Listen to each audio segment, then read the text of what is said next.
Good morning to everybody. I want to welcome the members and all of our guests, staff, to the July meeting of the.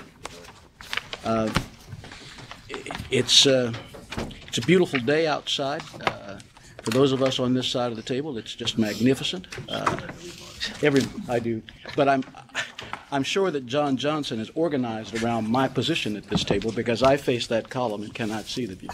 Well, I managed to get to sit between two women. Well, there you are. I applaud your effort, sir. Before we start in on the substance of the meeting, although this is substantive, you each have a copy of the resolution that's been prepared for Roman Hedges. As you know, he resigned effective our last meeting. As is my practice, I want to read a few passages from it, not the entire thing. There's a resolution of members of the Board of the Dormitory Authority of the State of New York, DASNY, acknowledging with appreciation the services of Roman B. Hedges. Whereas Roman B. Hedges, Ph.D., was appointed by the Speaker of the Assembly of the State of New York on February 24, 2003, to the Board of the Dormitory Authority of the State of New York. And whereas Dr. Hedges used his depth of experience in and knowledge of public policy and legislative drafting and interpretation to provide valuable guidance in the board's deliberations and decision-making, and whereas the insightful questions and comments of Dr. Hedges regarding higher education and healthcare clients' financial condition and provision of services heightened our awareness of critical issues, challenged the board to craft the best possible solutions, and expanded DASNY's ability to serve its clients, and whereas Dr. Hedges' commitment and dedication were further displayed as a member of the Audit Committee to which he was appointed in 2009, also serving in an exemplary manner as a member of the Governance Committee, serving with distinction since March of 2010. Now, therefore, be it resolved that the members of the Board of DASNY hereby acknowledge with deepest appreciation the service of Dr. Roman B. Hedges. I'd like to have a motion, please, to approve the resolution. So moved. John, thank you. Senator, thank you for the second. All in favor, please indicate with aye. Aye. Aye. The motion carries unanimously. We'll now move into the official business of the meeting. The first item on the agenda, the minutes of the last meeting, June 22nd, 2016. You've all had a chance to go over the minutes. Are there any suggestions for revisions, proposed revisions, any corrections, any comments? Hearing none, may I have a motion, please, to approve the minutes? Thank you, Sandra. Is there a second? Thank you very much, Beryl. All in favor, please indicate with aye. Aye. Motion carries unanimously. We'll go to the next item on the agenda, the Finance Committee report. Mr. Chairman. Thank you, Mr. Chair. The Finance Committee committee met yesterday after reviewing and approving the meeting minutes from the June committee meeting. We advanced to discuss 5 resolutions. First up was Long Island University, which we recommend approval. Second up was the Pitt/sales tax revenue bond. After some discussion, we also recommended that to be approved. Advanced to the Interagency Council of Development Disabilities Agencies, Inc. We also recommend that. And we did the NISOC as well as the Vaughan College of Aeronautics. And we recommended all those resolutions be approved today's meeting. That concludes my report, Mr. Chair. Thank you. Thank you, Jerry. Any questions for the Chairman of the Finance Committee? Hearing none, we'll move on to the next agenda item, the adoption of financing documents. And the President will move. Thank you, Mr. Chair. Good morning. Good morning, everyone. What a beautiful day today is. So welcome to New York City. Behind tab 3 is the Comac Public Library transaction with Steve Kozer and co-bond counsel Robert McLaughlin, Esquire of Hodson Russ, and Robert E. James, the second Esquire of Golden Holly James, PC presenting.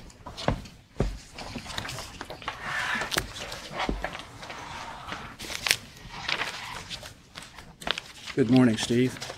Bob, Robert, welcome. Good morning. So this is a new money transaction for Comac Public Library District in Mount Massachusetts, $7,845,000. There should be for you a revised credit summary update that was handed out this morning. The changes to the credit summary update are in the rating. The rating has now come in, and we want to let the members know that the rating was AA. We had put down an expected rating of AA3.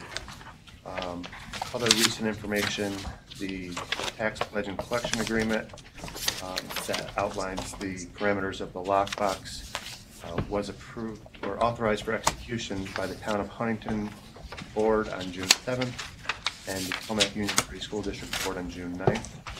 And also, the laws that created the Comac Public Library District required the Town of Huntington to approve any improvements or reconstruction on the library, and the Town of Huntington approved that project at its July 12th board meeting.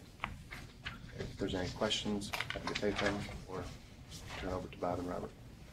Bob, Robert? Thank you. Good morning. Bob McLaughlin from Hodgson Russ. As Steve mentioned, this is a financing for the Comac Public Library District located in the town of Huntington in Suffolk County on Long Island. It's the first time that the Comac Library has been to the Dormitory Authority. Before you today are two resolutions. One, the general resolution authorizing the issuance of one or more series of bonds. And second, the series resolution authorizing the Series 2016 bond for up to $7,845,000. As Steve mentioned, I believe briefly, the library is a special district authorized by the legislature and the Board of Regents. It was organized in 1971, is located in the town of Huntington, and is a district within a portion of the Comac Union Free School District. The purpose of the issuance is to improve the existing library facility, which was first constructed in the early 1970s. The issuance will also pay costs of issuance. As Steve mentioned, the issuance has been fully authorized by the library as well as the school district and the town. The voters of the library district authorized that debt service could be up to $510,000 per annum.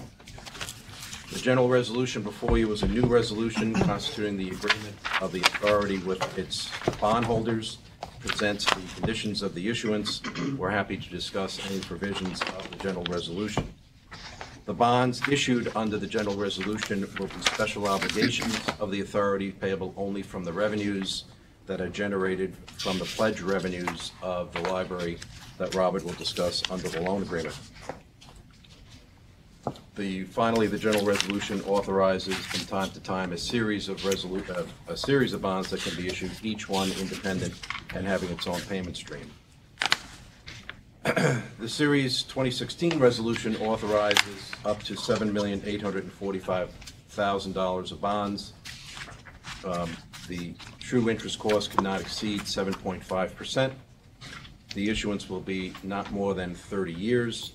And the series resolution also authorizes various offices of the authority to execute documents in connection with the issuance, including a loan agreement, a bond purchase agreement, a continuing disclosure agreement, as well as review and participation in the preparation of a preliminary official statement and the official statement.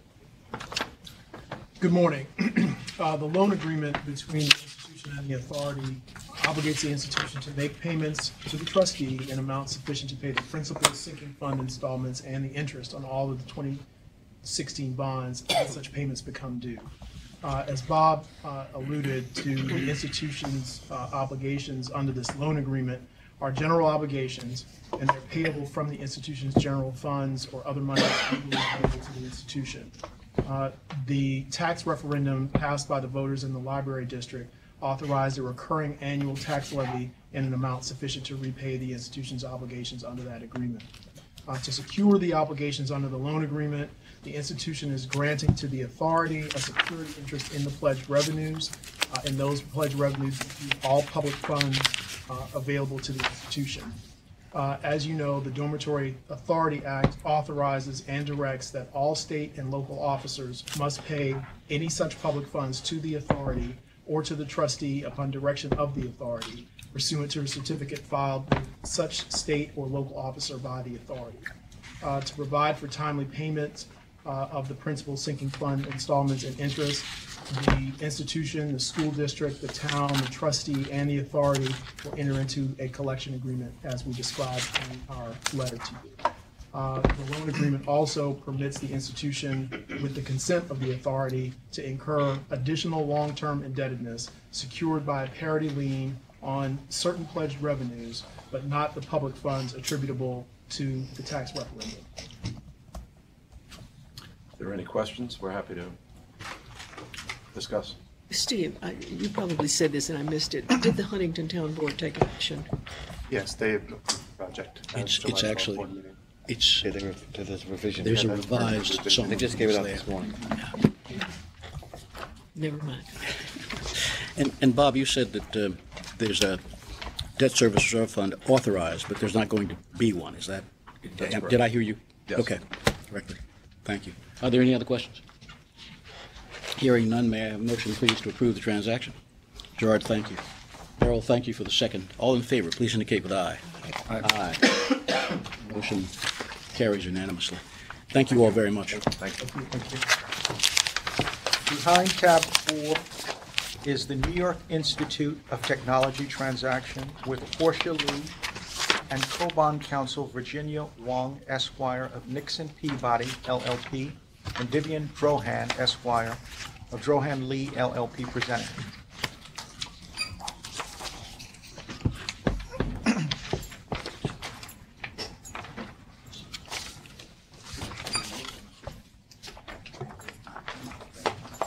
Good morning. The board is being asked to adopt the necessary documents authorizing the issuance of bonds not to exceed $55 million for the New York Institute of Technology.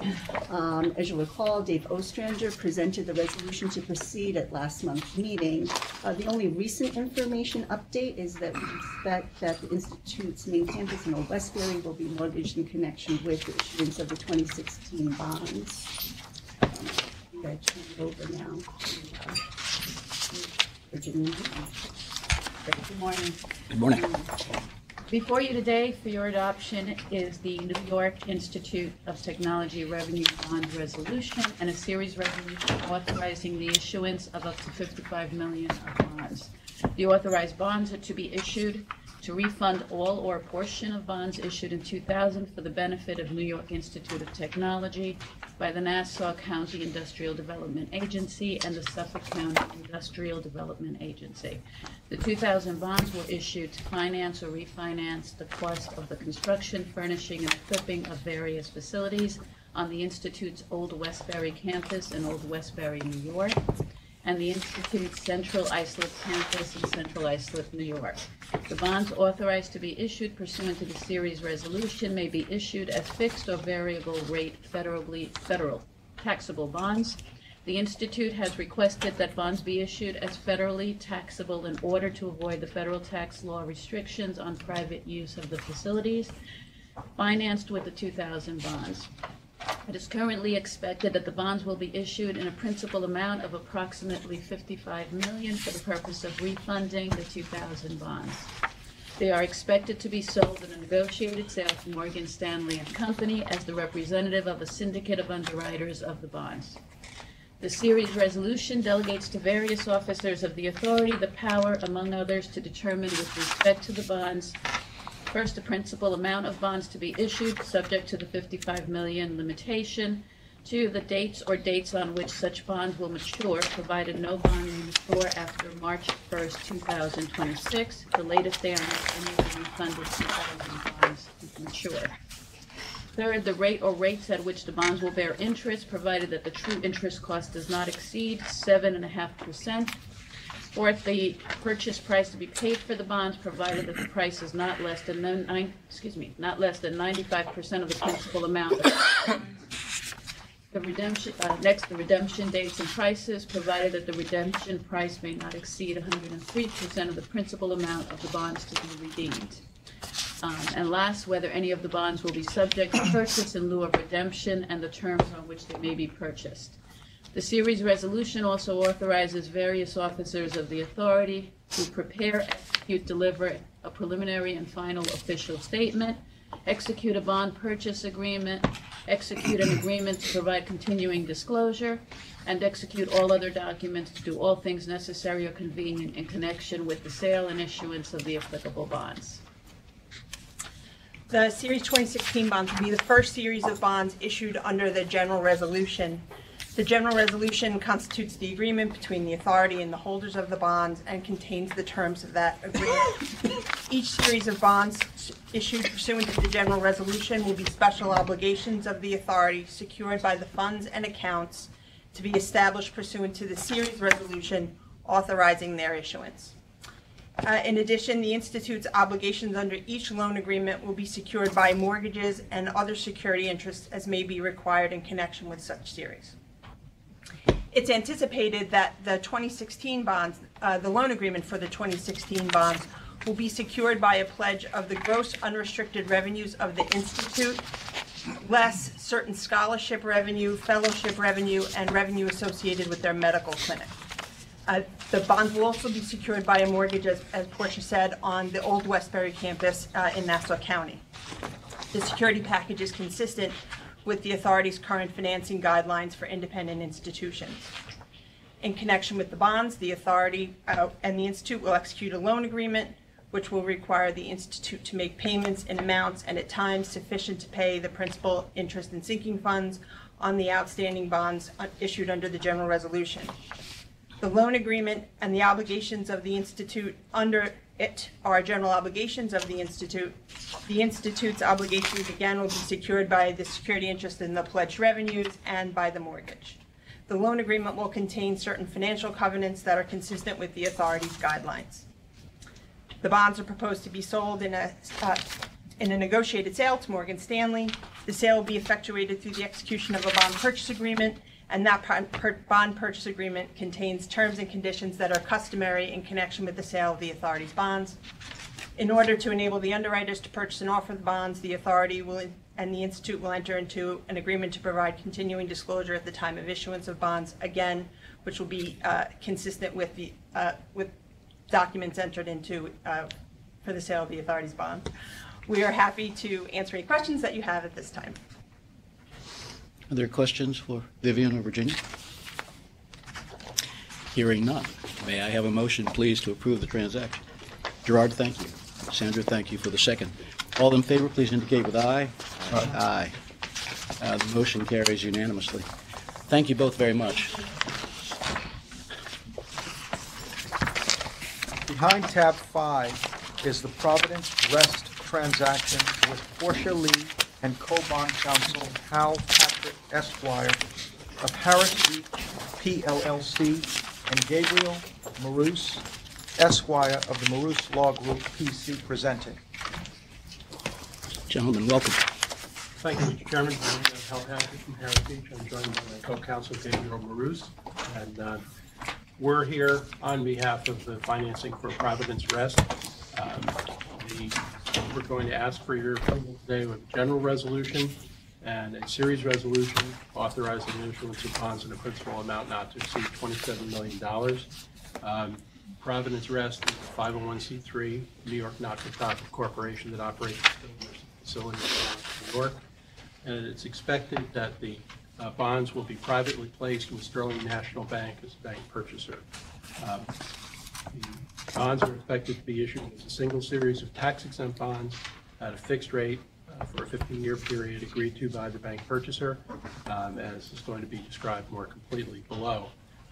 The purchaser has the opportunity, the bank purchaser has the opportunity at the end of the 15-year period to have the bonds mandatorily tendered, and the borrower will have to either refinance or extension with the bond's bank purchaser. These bonds are going to be issued under the authority's facilities for the agent program. Good morning. Regarding the general resolution, it's a new resolution that provides for the issuance from time to time of multiple series of bonds in an unlimited aggregate principal amount for the benefit of the institution. The Series 2016 bonds will be the first series of bonds issued under this general resolution. The bonds may be issued for one or more of the usual purposes, which will be described later on. The general resolution sets forth the general terms that apply to each series of bonds, the conditions for issuance of each series of bonds, the security for the bonds, the funds and accounts, and the flow of monies through those.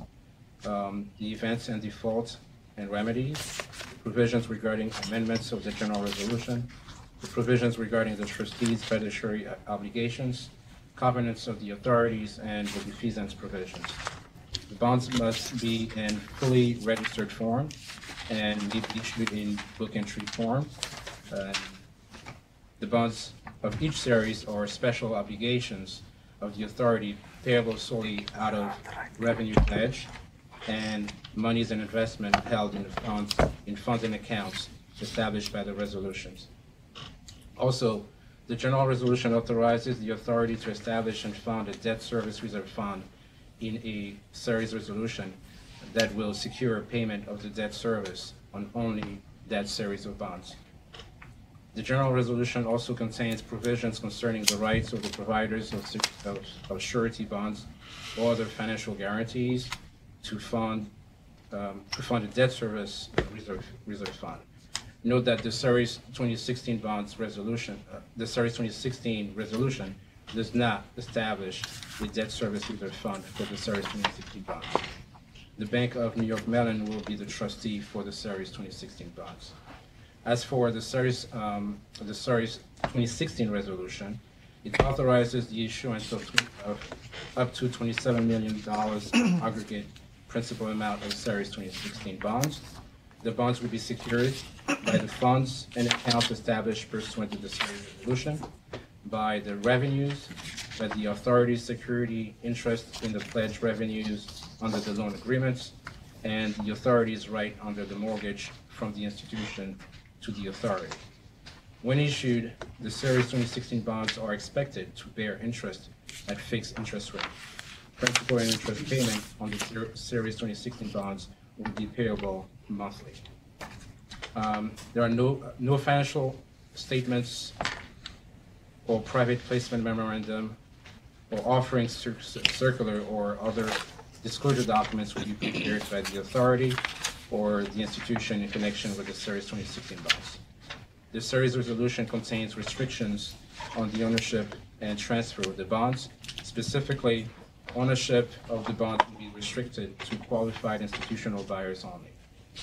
At closing, the authority will assign its rights under the loan agreement and the mortgage to the trustee pursuant to an assignment agreement subject to certain retained rights of the authority. The series resolution includes the usual delegation of powers to the officers of the authority to set the terms of the bonds subject to their resolutions. And finally, the series resolution also authorizes various officers of the authority to execute the assignment agreements, the bond placement agreement in connection with the private sale of the Series 2016 bonds, and all the documents, and do all things necessary or convenient in connection with the sale and issuance of the Series 2016 bonds. Thank you. The loan agreement will require that the institution make payments in amounts at a time sufficient to make timely payment of principal and interest on the Series 2016 bonds. The bonds are being issued for the purpose of refunding Series 2005 bonds issued for the institution by the authority. And the bonds, together with available reserve funds, will fully redeem the outstanding bonds and also pay all or a portion of the cost of issuance. As noted, the bonds will be sold privately to Sterling National Bank. Sterling National Bank is a qualified institutional buyer. As long as the bonds are in a bank purchase mode, they have to be held by a qualified institutional buyer. The assignment agreement will be assigned to the trustee, all of the collateral. That'll include the mortgage and and once assigned, will be available to the bank if there's an event of default. The bank will also have the borrower enter into a continuing covenants agreement. Pursuant to the continuing covenants agreement, which is just between the bank and the borrower, there are certain performance requirements and covenants. If there's an event of default under the continuing covenants agreement, it's also an event of default under the loan agreement. And we're asking for the approval of the general resolution, the series resolution, and authorization to execute the loan agreement, as Gabriel mentioned, and the bond purchase agreement, and the assignment agreement. Are there any questions? Questions for Hal or Gabriel? Hearing none, may I have a motion, please, to approve the transaction? Thank you, Beryl. Is there a second? Yes. Sandra, thank you. All in favor, please indicate with aye. Aye. Motion carries unanimously. Before we go on, Mr. President, may I say on behalf of the board how pleased we are to have had the opportunity to complete these transactions, 3 of them, for the benefit of Comac Public Library, New York Institute of Technology, and Profit Trust. I'm done. Thank you. Behind tab 6 is the Long Island University transaction. Thank you. Where Portia Lee and bond counsel Eileen Heitzler, Esquire of Horrick, Harrington, and Sutcliffe LLP presented.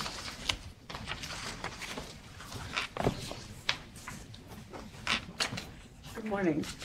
The board is being asked to adopt the necessary documents to provide for a bank purchase of the Long Island University Subseries 2006 A2 bonds. The 2006 A2 bonds are currently in a variable rate mode, secured by a TD letter of credit. That letter of credit is set to expire at the end of August, on August 29th. The Long Island University has selected TD Bank to purchase the bonds through a private placement. So as such, the underlying bond documents need to be amended to create that new bank purchase mode and to provide for the absence of a letter of credit. There'll be no change to the existing security or the final maturity. The interest rate is expected to reset every 30 days with a formula. It's basically the sum of 70% of 30-day LIBOR plus a spread of 75 basis points. It's expected that there'll be a mandatory tender of the bonds after 5 years, at which time the university may choose to reoffer, refinance, or renegotiate a renewal with the bank. Chairman, turn it over to Irene. I think Portia covered everything. Just to give you a little bit of background, the bonds were issued in 2006 when they were insured and had a liquidity facility. That didn't last that long. 2008, they were divided into 2 subseries, the A1s and A2s, each with a letter of credit. The A1s converted to bank purchase mode, and the board had authorized, we amended the documents to add the bank purchase mode for the A1s back in 2010. And subsequently in 2015, a second bank bought those bonds, and there was a further amendment to provide for delegation to an authorized officer to set the terms of a bank purchase mode through a certificate of determination. The A2s, in the meantime, remained at variable rate, as variable rate bonds with a letter of credit. The original letter of credit was wrapped by an FHLB wrap. That fell off, and TD Bank then became the letter of credit, which is where we are now for the A2s. And essentially, the A2s are getting to the same place as the A1s. We're now going to ask that you adopt supplemental resolution, amending and permitting amendments to the documents to add the bank purchase mode for the A2 bonds. In the bank purchase mode, as was stated for the prior deal too, the purchaser is a bank or otherwise a qualified institutional investor under 144A Securities Act. And during the bank purchase mode, Portia described the terms. Again, the resolution will authorize amendments, authorize an authorized officer to have sign a certificate of determination setting forth the terms of the bonds in the bank purchase mode. The initial bank purchase mode for these bonds would have TD purchasing with the terms that Portia outlined. She said the security for the bonds is not changing. This is an amendment to add the bank purchase mode and authorize the amendments to documents in connection with it. With that? Eileen, thank you for the history. It's intricate. It's intricate and interesting, but now we will have 2 sub-series of bonds, both in bank purchase mode with consistency. Got it. Are there questions for Portia or Eileen? I just had a clarification. The security is changing and that there's no letter of credit supporting. There's no letter of credit supporting the bonds, but the security provided by the institution is not changing. Okay. There's an underlying mortgage shared. Actually, there's a co-equal mortgage with the 2012. Right. So that's not changing. Thank you. Hearing no questions or further comments, may I have a motion, please, to approve the transaction? Beryl, thank you. Second. Thank you, Charlie. All in favor, please indicate with aye. Aye. Motion carries unanimously. Eileen, thank you. Behind tab 7 is the personal income tax revenue bond program / sales tax revenue bond program transaction with Andy Purcell and co-bond counsel Howard Berkman Esquire of Hawkins, Delafield and Wood LLP, and B. Seth Bryant Esquire of Bryant Rubino LLP, presenting. Seth, Howard, Andy, welcome. Good morning. The board is being asked to approve and authorize two alternative structures, one under the personal income tax revenue bond program and the other under the sales tax revenue bond program. The mechanics for the two programs are very similar. The major difference is the revenue streams that secures the bonds. Under the personal income tax program, it's personal income tax revenue, and under the sales tax revenue bond program, it's sales tax revenue. The board is being asked to authorize the issuance of multiple series of tax-exempt and taxable fixed and/or variable rate bonds to be issued at one or more times in an amount not to exceed $1.4 billion with a term of 30 years to be sold on either a competitive or negotiated basis or a combination of both. I want to point out that the bonds will be issued under one program or the other, and you are only authorizing the issuance of $1.4 billion, not 2.8.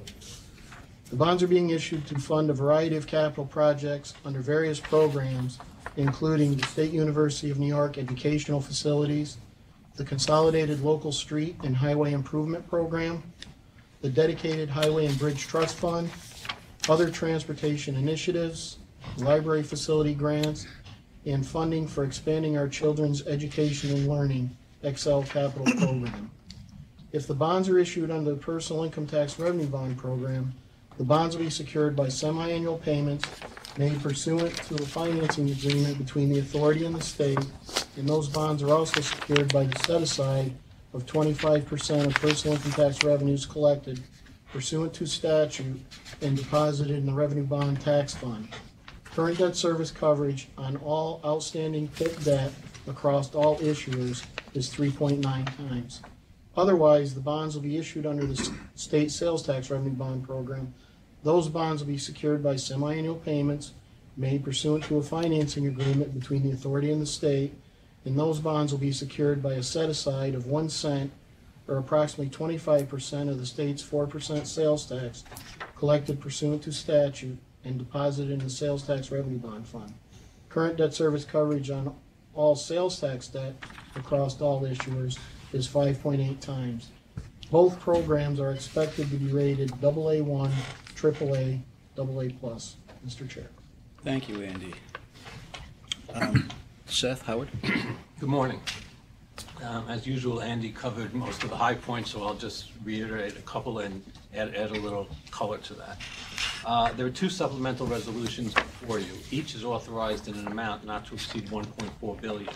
One of them, one series supplemental resolution, would be adopted pursuant to the state sales tax revenue bonds general bond resolution, which we naturally call the sales tax resolution. And the other supplemental resolution would be authorized in pursuant to the state personal income tax revenue bonds general purpose general bond resolution. And we cut that down, and I'll just refer to it as the PIT resolution. So we have these two supplemental resolutions under two different programs. Just to back up a minute, you'll recall a couple of years ago, you adopted a general resolution for sales tax bonds. It was intended to be and was remarkably similar to the PIT general resolution. It was taken from the PIT resolution, and the only difference was meant to be the security, as Andy described. PIT bonds have money set aside in the Revenue Bond Tax Fund that derives from personal income tax, and the sales tax resolution has money set aside in a fund from the sales and compensating use taxes. Excuse me. On the 1.4 thing, 1.4 billion, it's important to note, as Andy did, that you're not being asked to authorize $2.8 billion of bonds. There are two authorizations, one's under one resolution, one's under the other. So what the mechanic that makes that work together is simply that each of the supplemental resolutions provide that if you issue under, let's say, give you an example, if you issue 1 billion under the Pitt resolution, obviously that goes down in authorization to 0.4 billion left. But also, the other resolution that you didn't use has its principal amount authorized reduced by the same amount. So if $1 billion was issued under Pitt, would go down to 0.4 billion, and sales tax, even though nothing was issued under it, would go down to 0.4 billion as well. And in that way, there's no possibility of exceeding the 1.4 for this financing, whether it goes through one of the resolutions or the other, which is a decision yet to be made. The two supplemental resolutions are similar to each other, and Seth is going to get into that in just a second. And by the way, in terms of authorizing alternative programs, I believe you did this in a similar situation some years ago when it was unclear whether an issuance would be under your mental health general resolution or your Pitt resolution. So supplemental resolutions were adopted for both. With that, I think I'll turn it over to Seth to talk a little bit about the supplemental resolutions. Thank you, Howard. As Howard has well noted, the supplemental resolutions for the Pitt program and the sales tax program are very similar. And so I'll describe the supplemental resolutions together with the idea that they're dealing with their respective programs. So I'll describe the delegations. As you well know, as the members are being asked to approve supplemental resolutions just described, the supplemental resolutions contemplate that the authorized officers of the authority are delegated certain powers to set the terms of the bonds. Those powers include the powers to sell the bonds in a private or public sale on a negotiated basis or a competitive basis, the powers to set the principal amount of the bonds to be issued and whether the bonds to be sold separately in a series or in one or in several series, the date or dates of maturity of the bonds, including terms like sinking fund terms with respect to an interim period, provided, however, that in this case, this is a new money issue. None of the bonds will have a maturity that'll exceed 30 years from the date of their issuance. The bonds that are variable rate bonds or put bonds, the authorized officers will have the powers to determine what type of bonds they'll be, including the terms and provisions associated with them, to the extent that there are bonds that are taxable or tax exempt. The authorized officers will have the ability to make that determination, as well as terms related to credit facilities or other credit support. The delegation in the supplemental resolutions also touches upon issues such as redemption price or redemption prices, provided, however, that as we've talked about before, as mentioned before, the redemption price for any bonds shall not exceed 103% of the principal of the amount of the bonds being redeemed. And to the extent that bonds are taxable bonds, the redemption price may include a make-whole formula to compensate investors for that early termination. Other provisions or other terms and conditions that are delegated to the authorized officers include the power to determine the form of the bonds, provisions with respect to various accounts and sub-accounts of the bonds, and whether in other issues related to the tax status of particular series of the bonds, and the power to negotiate the various documents related to the offering, whether it's an official statement or bond purchase agreement and other customary agreements related to the offerings. Really, that's all I have to present in terms of delegations.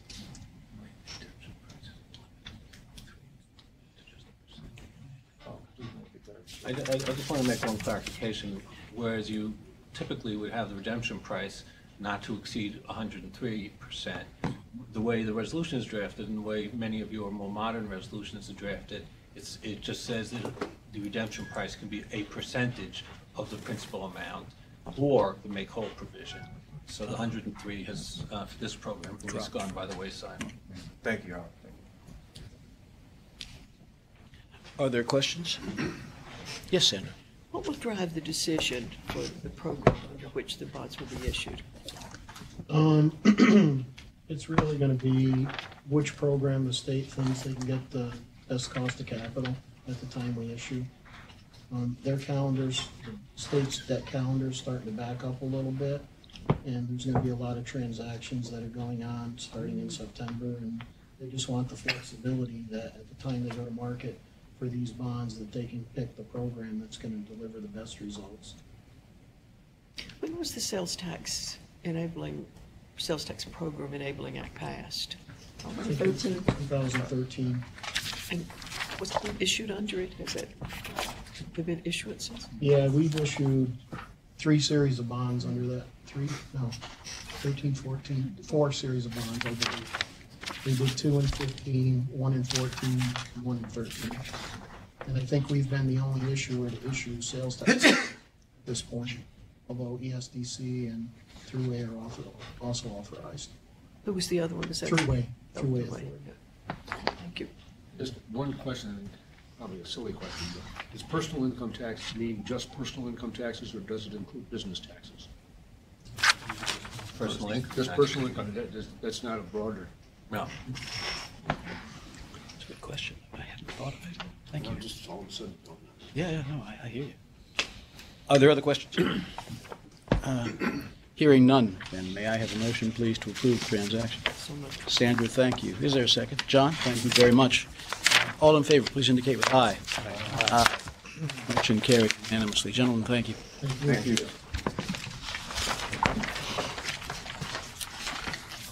Behind tab 8 is the Interagency Council of Developmental Disabilities Agencies, Inc. Gerard Clauser will present the credit summary and staff report.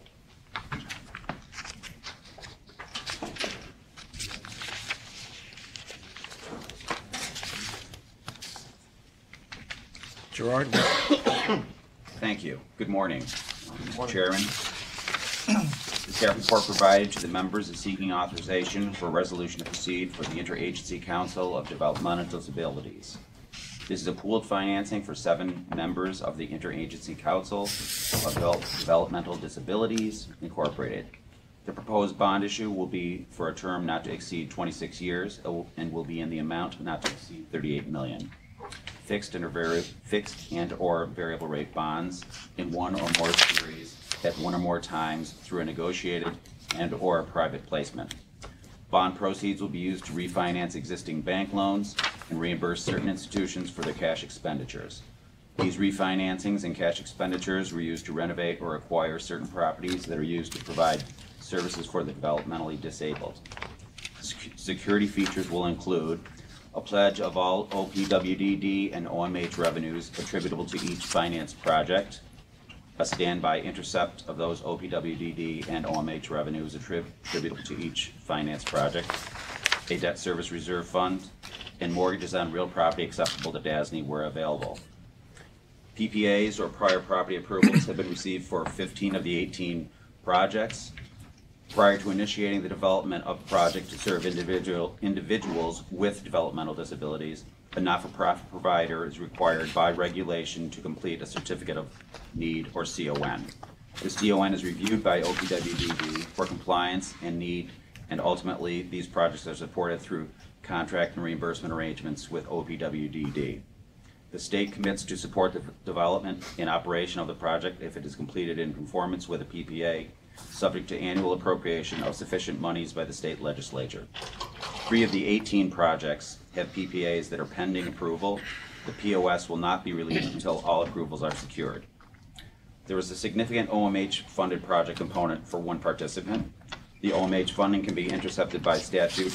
The ability to intercept the funds specific to the project is not as direct as a PPA. OMH contracts are in place, and we are awaiting rating agency assessment of project funding. As a result, we have included the contemplation of a private placement for this portion of the transaction. The state of New York has a long commitment to ensure the that people requiring mental health services are provided for and have appropriated funds for this purpose. This will be the 10th financing. It will be similar to the other IAC transactions, with each borrower having their own individual loan obligation. Mr. Chairman. Thank you very much, Gerard. Are there questions for Gerard? This is the usual way of proceeding with these agencies, isn't it? I mean, they do taxable loans or they spend money on the capital projects and then they're reimbursed by this. Yes. That's their customary. Yeah, That's all. correct. Thank you. Other questions? Then may I have a motion, please, to approve the transaction? So moved. Thank you, Sandra. Is there a second? Beryl, thank you very much. All in favor, please indicate aye. Aye. Motion carries unanimously. Gerard, thank you. Thank you. Behind tab 9 is NYSARC, Inc. Steve Kozer will present the credit summary and staff report. Welcome back, Steve. Thank you.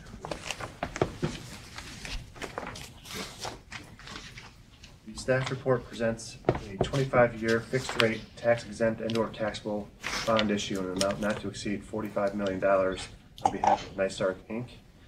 NYSARC is a leading advocate and service provider for the developmentally disabled. Chartered in 1949, NYSARC is a not-for-profit corporation that through its 54 chapters currently serves over 60,000 people. The programs and services provided by NYSARC are state mandated and supported. Our experience with NYSARC goes back to 1988, and its most recent financing was in 2015.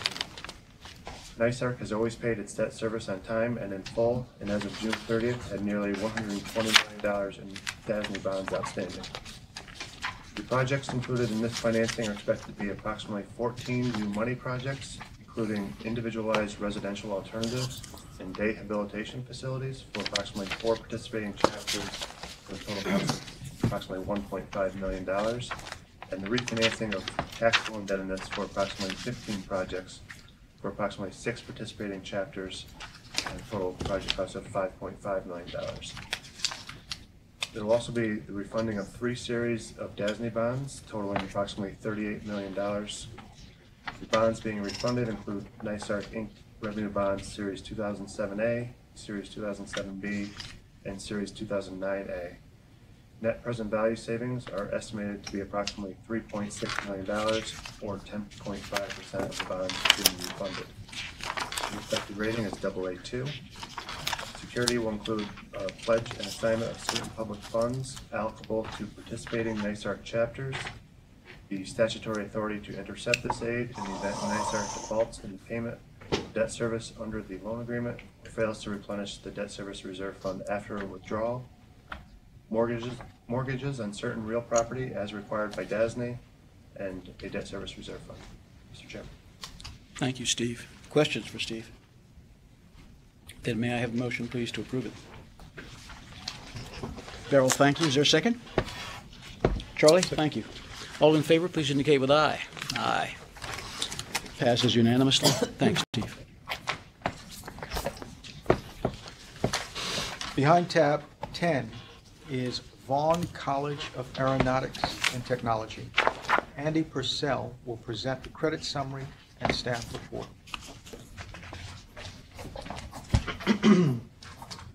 I'm filling in for Dave Ostrander, who obviously was on vacation, and I'm sure he regrets not being here. I bet he does too. Staff report provided to the members presents a 31-year fixed and/or variable rate, tax-exempt and/or taxable bonds issued in an amount not to exceed $70 million on behalf of Vaughn College of Aeronautics and Technology. This will be Vaughn College's first issuance through DASNY. The college, located adjacent to LaGuardia Airport in Queens, New York, was founded in 1932 with a primary mission to train technicians in the design, construction, and service of aircraft. Today, the college provides undergraduate and graduate degrees in engineering, technology, management, and aviation to over 1,500 students. The Series 2016 bonds are expected to be sold in one or more series through a private placement marketed to a limited group of qualified institutional buyers, or QUIBs. The bonds will be only marketed to QUIBs and currently there are 22 quibs that have expressed interest in the transaction. In accordance with DASNY's financing guidelines, the bonds will be offered only to purchasers that certify they are quibs within the meaning of the federal securities law, are purchasing the bonds for their own account, and acknowledge that they are familiar with the credit of the borrower based on their own analysis. In addition, the bonds will be sold in large denominations of $100,000 or more. The college has undertaken a significant amount of capital projects in recent years, including a major renovation of its main and structural and administrative building, the construction of a 200-bed resident hall facility, and the acquisition and renovation of new off-campus facilities. Approximately $45 million of the proposed bonds being issued will be used to refund debt attributable to those recent expansion and renovation projects, and includes the refinancing of Vaughn College's Series 2006 A and B bonds issued by the New York City Industrial Development Agency and the refinancing of bank loans. Assuming current market conditions, a total net present value savings in the range of $3.1 million or 7.7% of the bonds to be refinanced is expected to be achieved through the refinancing of that debt. Approximately $10 million of the proposed bonds will be issued by the college to acquire a building that it currently leases, which management has indicated has a market value in excess of the purchase price. It is anticipated that the principal and interest payment on the bonds attributable to the acquisition and renovation will be comparable to what they are currently paying in rent.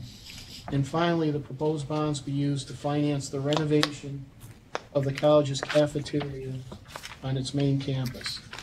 The bonds are expected to be secured by a public revenues, a debt service reserve fund, and a mortgage on the college's East Elmhurst campus and Astoria property. There may also be financial covenants required. Although the bonds will be privately placed and do not require a rating under DASNY's financing guidelines, it is expected that the college will request a rating from Standard & Poor's on these bonds. Vaughn College is currently rated BB- by Standard & Poor's. For the fall of 2015, the college enrolled a total of just under 1,600 full-time and part-time students. While enrollment has steadily declined over the last 3 years, the college recently introduced 3 new program offerings, including additional degrees in mechanical engineering, aeronautical sciences, and electrical engineering, and has diversified its geographic draw, which management believes will help stabilize enrollment. In addition, the potential closing of Dowling College, who offers aviation-related degrees, could also help stabilize the enrollment. The college has been on the Dowling College campus recruiting students. On a positive note, applications received for the spring 2016 semester increased by 31 applicants, or a 5% increase from the prior year, another encouraging development. However, the college does serve a unique niche in the field of aviation, which limits its flexibility to quickly expand overall enrollment. The college has incurred operating losses in 4 of the last 5 years, with operating margins ranging from a surplus of $144,000 in fiscal year 2011 to a deficit of $2.9 million in fiscal year 2015. Much of the decline in operating margins can be attributable to limited growth in tuition revenue due to enrollment declines, as well as an increase in depreciation expense due to the recent capital improvements, which has increased approximately $1.6 million since 2013. Mr. Chair. Andy, thank you. Are there questions for Andy? Just a quick one. Refresh my recollection, but a BB- is the bottom end of investment grade. It's non-investment grade. It's not Triple investment. B- is the bottom edge. Okay, so that is the one under investment So it's a grade. full rating category below. And when was this rating, if you know, when did they get that rating? Bear with me.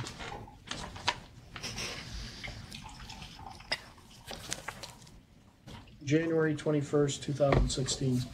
Okay, so it's a recent, so is there a reason they would believe that the rating would go up? Or or not? I mean, I know they want to rate the bonds, but it's going to be comparable, I would guess. Yeah, I mean, they're not really taking a lot of new additional debt with this financing. Right. It's really- Very little, actually. Exactly, it's about 4 million. From my perspective, I'm not that familiar with it, but I wouldn't expect any major change in rating.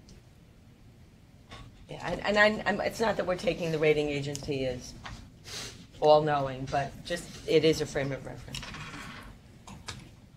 Sandra? Yeah, there are a few concerning things here, and the bond rating being one of them. You mentioned the enrollment, but I don't think I quite heard you. When you said the spring of 2016. 2016. Had an increase in 31 applicants to the college, which was a 5% increase from the prior year.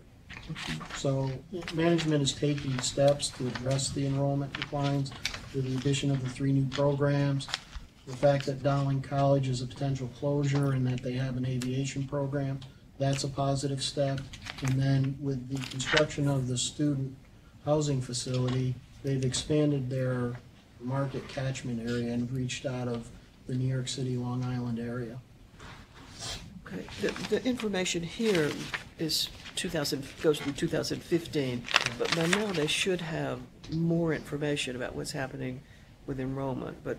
We can try and follow up when we come back for adoption of Yeah, documents. I think that would be useful to know, because that is concerning.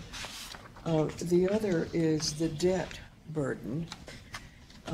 This isn't much more debt, but just looking at the trend across there, it would be useful to know how that picture will change with this, even though it's small, additional debt service burden. And I guess a similar question on the operating revenue, the deficits through 2015, how the more recent picture would look.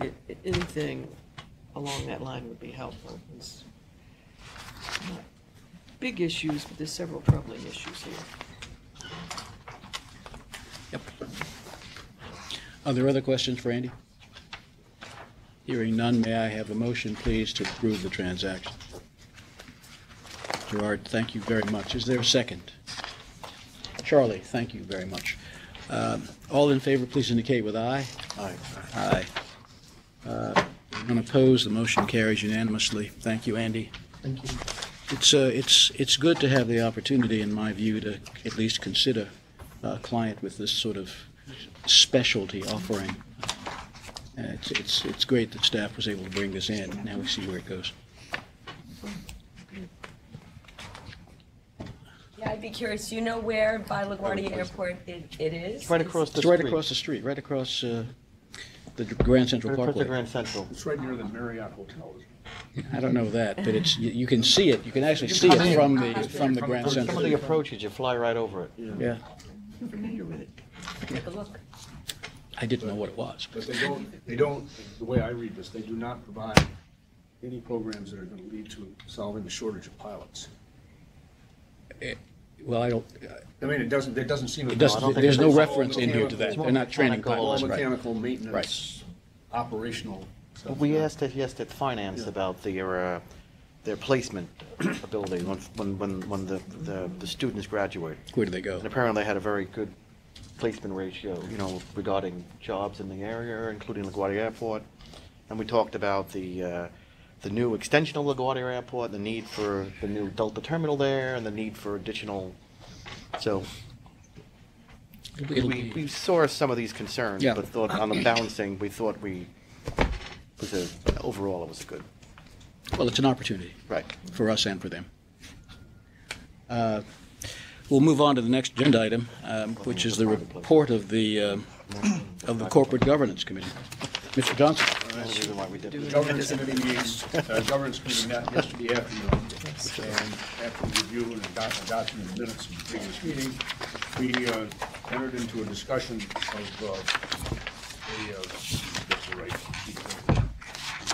the compensation and implementation of pay parity, and Oregon made a presentation to us, and we wanted to summarize that, and we making a recommendation.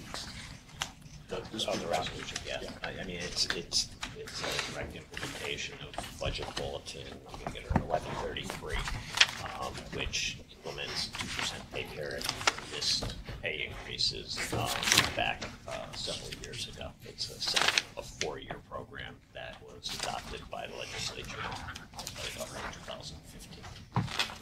The committee discussed it and will recommend and recommends today that the board adopt a resolution implementing this pay parity point.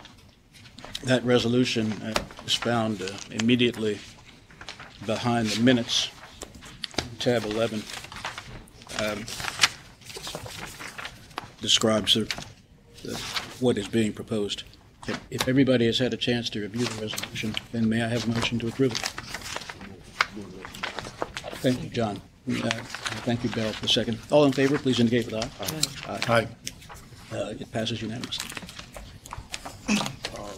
We also had a discussion about the proposed changes in procurement services, whether it be procurement and construction division for smaller contracts, especially if it's affected by the remediation required by the last hurricane.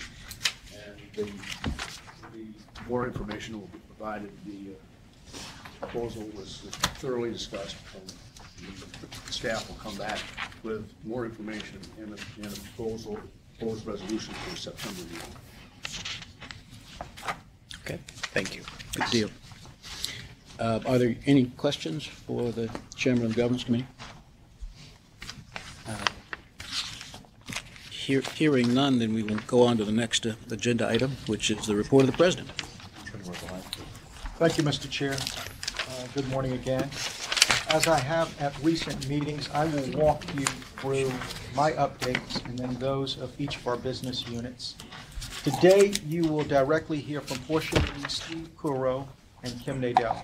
During Steve's presentation, you will also hear from Mike Stabulis, who heads our downstate construction program, and Steve Rosenthal, who leads our downstate planning, design, and quality assurance unit.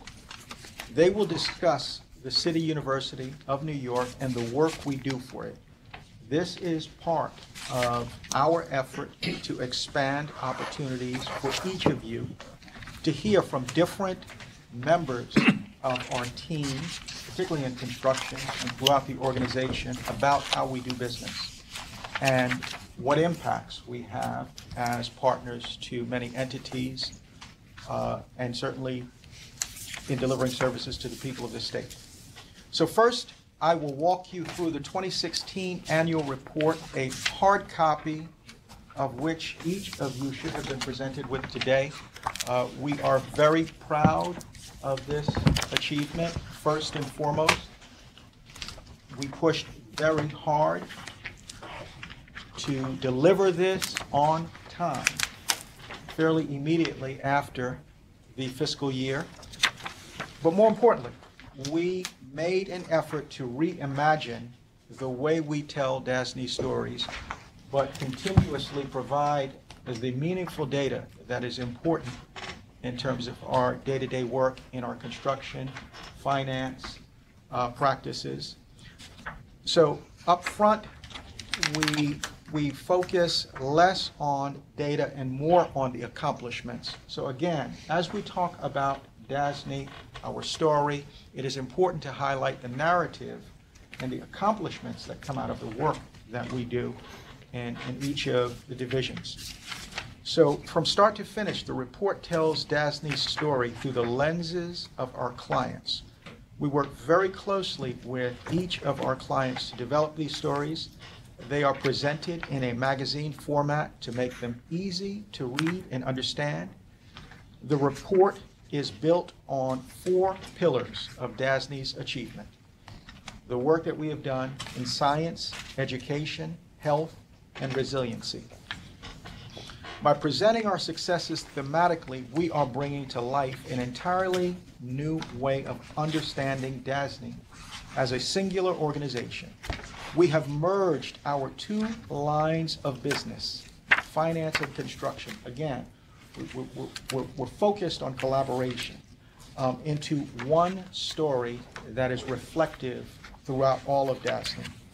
We are showing to the world that DASNY is the premier capital development agency in New York and the nation. This is what makes us unique.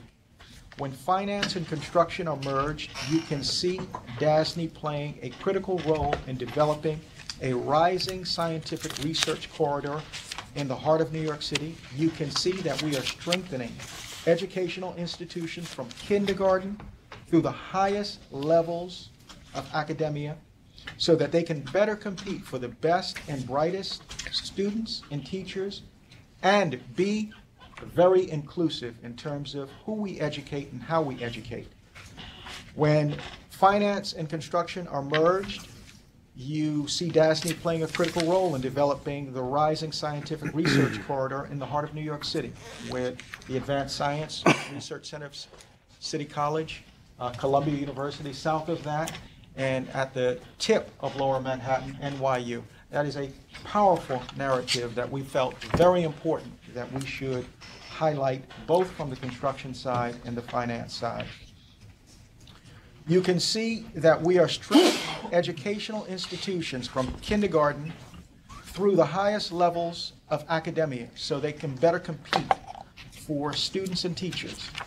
We are showing DASNY is supporting the transformation of healthcare delivery across New York to improve care and connect service delivery to communities. And you can clearly see that DASNY's work is readying New York's communities for increasingly powerful storms and reducing our impact, or reducing its impact on our communities. In these pages, you will see and hear from the clients both on why they choose DASNY and how they are using the facilities DASNY financed and built for them. It is through our clients that we connect the story of DASNY's work to how we improve the lives of New Yorkers.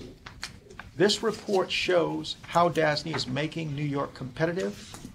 It shows how we are building New York's economic future. Putting the report together and reimagining it was no easy task. It took a team to achieve. It took many teams.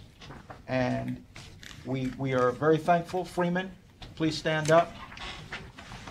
Freeman took a leadership role on this, working across all of DASNY with leaders in every one of our businesses, talking to people on the ground at the staff level. This is all of DASNY, and everyone around this table was very instrumental in putting this together. Again, our mandate is to re-envision our work.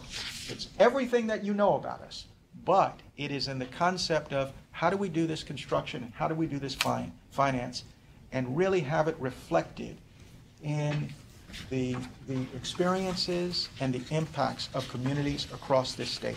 So, Freeman, for the record, thank you. Thank you.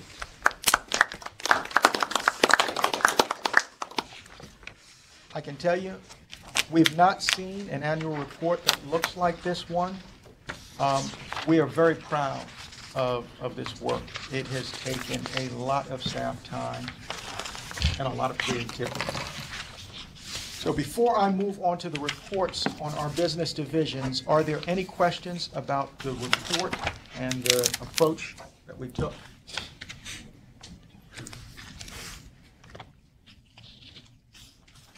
Maybe after we read it. Okay.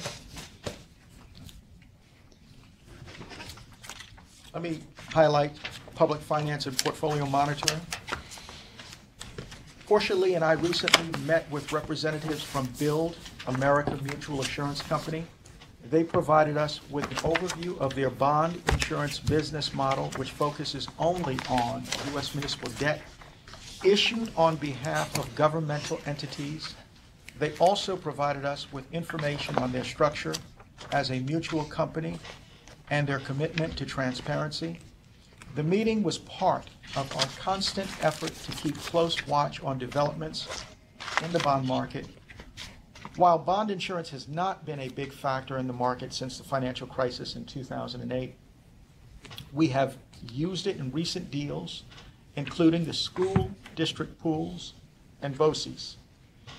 I will now turn the floor over to Portia, who has a market update and a resolution regarding the capital restructuring financing program. Thank you, Gerard. Since my last written report, we haven't placed any transactions, but we do expect to place a number of them in the remainder of the year. Brief market update. U.S. Treasury rates rose last week as the Brexit effect seems to be somewhat wearing off. The 10 and 30-year Treasuries rates, definitely talking about those earlier, have increased 50 basis points since last Monday, and are now by 6 and 2.7% respectively, which is still considerably lower than where rates were at the June board meeting. The 10 and 30-year Treasury rates at that point were 1.71% and 2.5% respectively. So just to give you some sense. MMD increased last week as well, but the same kind of dynamic. The 10 and 30-year MMD is still 4 and 8 basis points lower respectively from what we saw at the June meeting. Current 1-year, 10-year, and 30-year MMD is 0.52, 1.45, and 2.11%. And at the June board meeting, the 1, 10, and 30-year were 0.58, 1.49, and 2.19% respectively. Cash continues to flow into the muni market. Muni fund inflow exceeded $1.2 billion last week. That was the 41st consecutive week of positive inflows. And the municipal calendar continues to be robust. This week's calendar is approximately $6 billion. Gerard had mentioned there's a resolution behind my tab 13, having to do with Capital Restructuring Financing Program, CRFP. By way of background, the fiscal 14-15 budget included $1.2 billion for the Capital Restructuring Financing Program, CRFP. That program is to fund capital grants, grants for capital projects that were intended to support specific goals. The fiscal 2015-16 budget then included language for this program which addressed language for regional proportionality in connection with the awarding of those funds. DOH and DASNY reviewed the applications and announced awards this past March. The statute requires that PACB approval for the projects. So we are recommending that the board adopt a resolution authorizing staff to submit these projects to PACB for its approval, basically so that DOH can continue with its implementation of the program and proceed with the execution of grant disbursement agreements. We've provided a list behind the resolution which lists out the CRFP projects. In that appendix, just to give a little bit of background information that may not be particularly clear, but the titles of the subhead there are showing that there are projects for New York City having to do with information technology, IT. There's New York City non-information technology, and then there's rest of state technology and rest of state non-information technology. I would note that the statute authorizes the issuance of state-supported debt for these grants. These projects will be included as a part of PIT or a sales tax financing over time, sometime in the future. This resolution does not address, though, the debt issuance. We will come back to the board in the future as those projects are included in future state-supported debt issuances. Mr. Chairman. Thank you very much, Portia. Are there questions for Portia? Could you just talk a little bit more, Portia, about the process for what our role is in approving the projects? So we were involved together with the Department of Health in terms of reviewing these projects, really from a financial perspective. Sort of the health plan, the policy, sort of programmatic issues were those that were addressed by the Department of Health, but we did do the financial reviews. I know, Larry, if you have other things that you want to... Yeah, but I think your question, Sandra, was what the board's role is, and the board's role here is simply to authorize staff to submit these projects to PACB. No, I really did mean But you did mean the broader one? Okay. DASNY devoted significant staff time to working through this. We had a member of DASNY who led each of the teams which were reviewing the projects on a financial basis. DOH also provided people for reviewing the projects on a programmatic basis, as well as assisting on the financial basis. But it was a major effort on part of both agencies over a significant period of months, working through and reviewing each one of the project's application. It was a competitive procurement. Each project was scored both from a programmatic and from a financial perspective, and then the final scores determined what projects were awarded. And the methodology was simply going down the list of scores until we ran out of funds. So in effect, it required approval from both agencies for a Yes. project to be. The awards were issued over the signatures of the President of DASNY and the Commissioner of DOH. Here it is. That's correct. Okay. Portia, you might want to take a second. The heading of the project list, Exhibit A, CRFP, that's followed by ROSNON-IT. Exactly, might that want was to- rest of state, non-information technology, rest of state. Information technology, those would be that. My apologies, hieroglyphics there.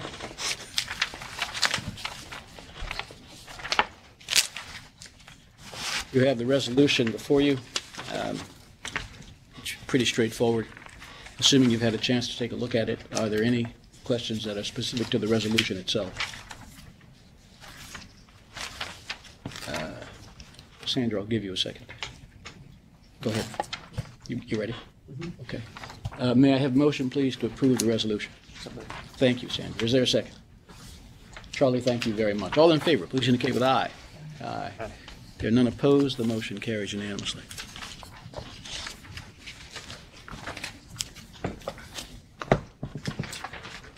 One last note, Mr. Chairman, I'd just like to note for the members that included in the handouts are bond sale summary reports, which include performance metrics. Thank you. Oh, okay. Thank you. Mr. President. This month, the construction division is marking the halfway point in our SUNY summer construction work. This work remains on track for the completion before students return for classes this fall. A press release we put out last month on the SUNY work was covered by the Rochester Business Journal. We've attached a copy. The reporter interviewed Rob Ryan, who leads construction in Western New York. Rob did a tremendous job explaining the value of DASNY and what we deliver to our construction clients. I will now turn the floor over to Steve Kuro, who has an update on our other construction projects. You will also hear from Mike and Steve Rosenthal about CUNY as well. Thank you. On the cover, or behind tab 14, on the cover of the construction projects report, are photographs of the recently completed nature center at Letchworth State Park. Project budget for this project was $4.2 million. The scope was new construction of a 7,000 square foot facility, which included classrooms, exhibit space, display space, offices, and restrooms. The project also includes an outdoor classroom, as well as exterior plantings, a bioretention area, and hardscape. The design consultant was Parsons Brinkerhoff. Design started in December of 2013 and concluded in December of 2014. Principal contractor was Nick Construction. Construction started in April of 2015 and concluded May of 2016. Some of the special features included the exterior stone facing of the building, which were actually harvested from the Genesee River, which runs through Letchworth. The hardwood desk topping and trim for the building was harvested from the Letchworth State Park trees. Solar panels on the roof, in-floor radiant heating, exposed heavy timber framing, and the stamped concrete flooring. Jeff Teeter was our field rep for the project. I've got some additional photos I'll pass around. Included are a few photos from the opening yesterday with Governor Cuomo and Commissioner Harvey providing remarks. Construction expenditures to date for fiscal year 16-17, we're at 95 million. Same time last year, we were at 75 million, so we have a bump of 20 million to date. Couple of project updates. I'll start with the Court Officers Training Academy. Construction continues on buildings 1 and 2 as follows. Building 1, all reinforced concrete floor slabs are in place at this time. MEP rough-in work is progressing and the roofing is continuing toward conclusion. Building 2, our second floor slab is in place. First floor subsurface utilities are progressing and roofing is completed. We're expecting a schedule update for July 2016 by August 10th, at which time a firm completion date is expected. The general contractor's parent company has engaged and is driving site activities at this time. Bernard Feinstein, finish work continues along with commissioning and final testing as the project drives toward an anticipated August TAO date. All trades remain engaged, the majority of the work falling to the general contractor at this time. We are working on permitting for the Moynihan Station and Javits Center expansion projects. At Moynihan Station, we're engaged currently in design review. We are looking at the 100% documents for the train hall in accordance with the New York State Building Code. And at the Javits Center, we're currently reviewing an early package consisting of utility relocation and a new transformer building structure for the New York City Building Code. At NYCHA, 5 development security system projects have moved to the construction phase. We expect a 6th to move shortly, while 2 other projects, lighting projects in nature, are in the design phase. The balance of the $42 million security program projects are being reviewed from a scoping perspective by the requesters of the projects. A GOZER update. We recently met with GOZER representatives who conveyed their thoughts regarding DASNY's staffing model for the community redevelopment program.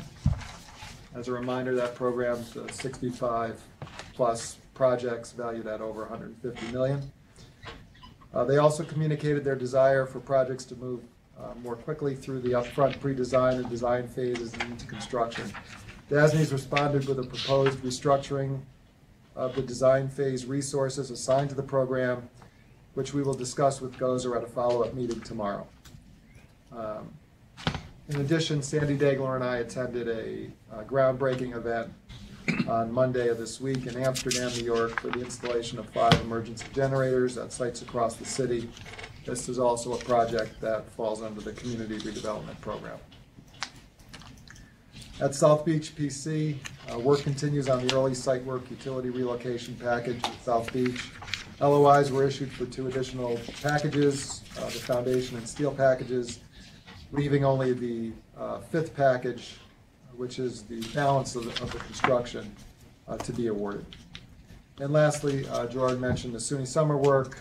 We're pretty much concluding the work at a number of projects across the state. We expect all of the summer projects to be delivered in time for the return of the students in August.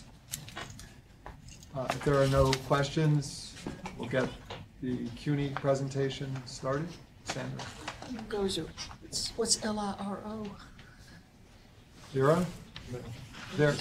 Lero is a construction manager. They're a term consultant to DASNY. They've done a lot of work in the GOZER program for DASNY on the upfront housing program. They were one of several term consultants that we used. So they're outside private consultants? Correct. Thank you. Any other questions? Any questions for Steve? Okay. Go ahead. So I'm going to introduce Mike Stabulus, who is our Senior Managing Director of Construction. Mike is gorgeous. Downstairs. Morning. Right. And Steve Rosenthal, who's our Director of PDQA, Planning, Design, and Quality Assurance. I think Mike's Western. Does it get lots of traffic? Does it?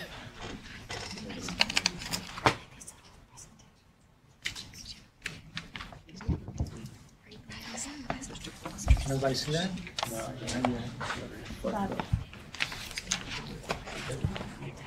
It's beautiful. Okay, so I'm Mike Stabulis, and I manage both the construction and design portions for downstate programs. And today we're going to talk about the City University program. And I think you'll find that it's a very, very important part of what we do. So at first, I'm going to talk a little bit about CUNY as an entity, how it started, where we are today with that institution. Next, we'll talk about the funding process, and how that funding process eventually relates into projects that we get involved with. The next part is going to be a volume of work that we do with CUNY, and looking through the lens of our overall program for the state, and also with our downstate program. And finally, we'll get into a little bit more detail about what we are doing now, or recently did under the CUNY program. So, CUNY obviously has a very long history.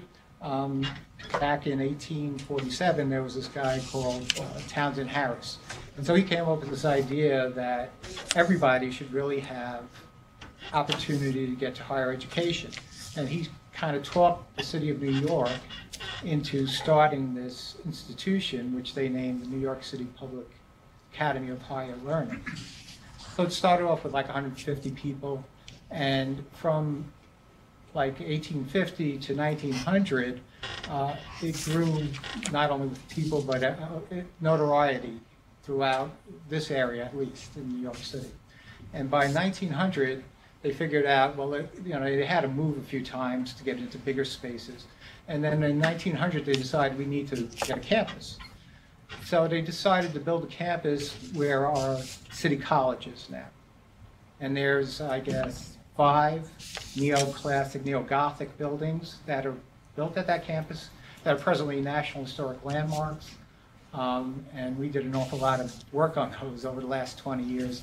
And actually, we're finishing the last phase on the largest building, which is Shepherd Hall, this year. So that was the beginning of City College. What happened over the next, I don't know, say 60 years, is that they started one college, and that grew into 7 different colleges. But there were separate entities, even though they were sponsored by New York City, they were separate entities. And they went out not only in Manhattan, but into the boroughs. Finally, and I guess it was 1960, 61, that's when CUNY was actually created. And that brought those 7 institutions in under one umbrella. And that created CUNY, as we know it today. So obviously, they started with these 7 institutions, but today they really have more like 24 institutions of higher learning. So it's grown quite a bit from 1961 even. So these statistics kind of give you an idea of how large CUNY is. It is very, very large, and actually is growing quite quickly. In 2000, there was only 195,000 students enrolled. So it's grown 35% since 2000 as far as student enrollment. And if you look at the last 2 of these bullet points here, you can see the diversity of the student body. And it also harkens back to that original idea of what the college was about, and that was to give people that wouldn't be able to afford a college education the opportunity to do so.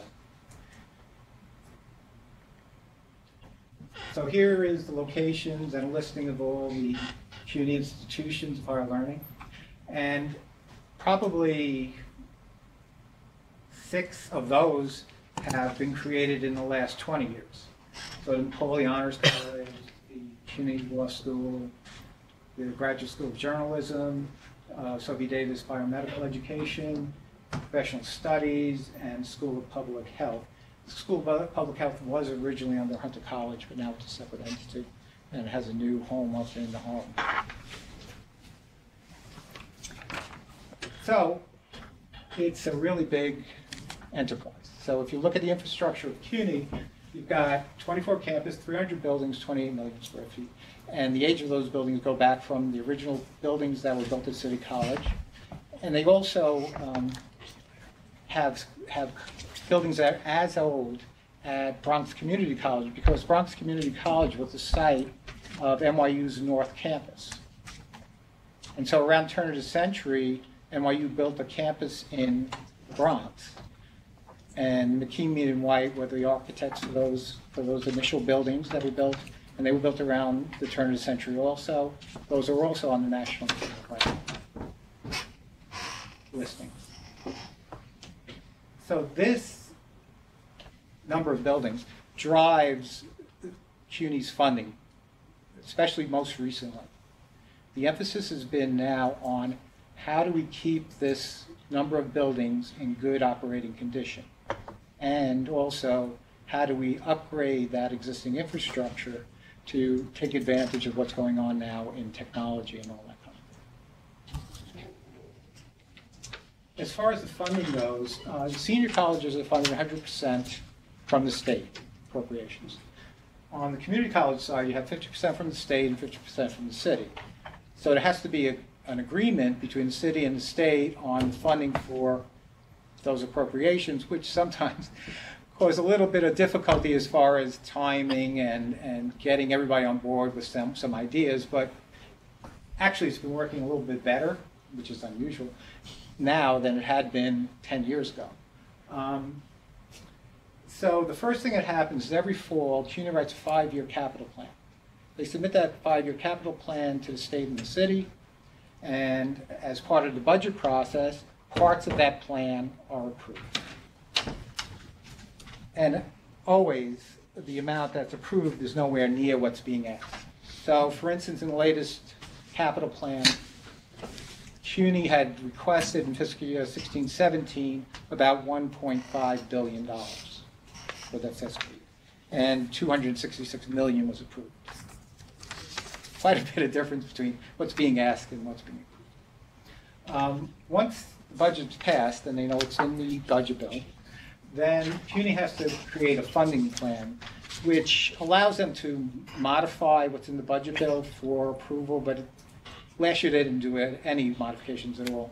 In the past they have done some slight modifications, but because of that option, they create this new funding plan, they submit this to DOB, and again, that has to be approved. Once that's approved, the funding plan's approved, and the line items in that funding plan are approved, they give us authorization to put it into our financial management system.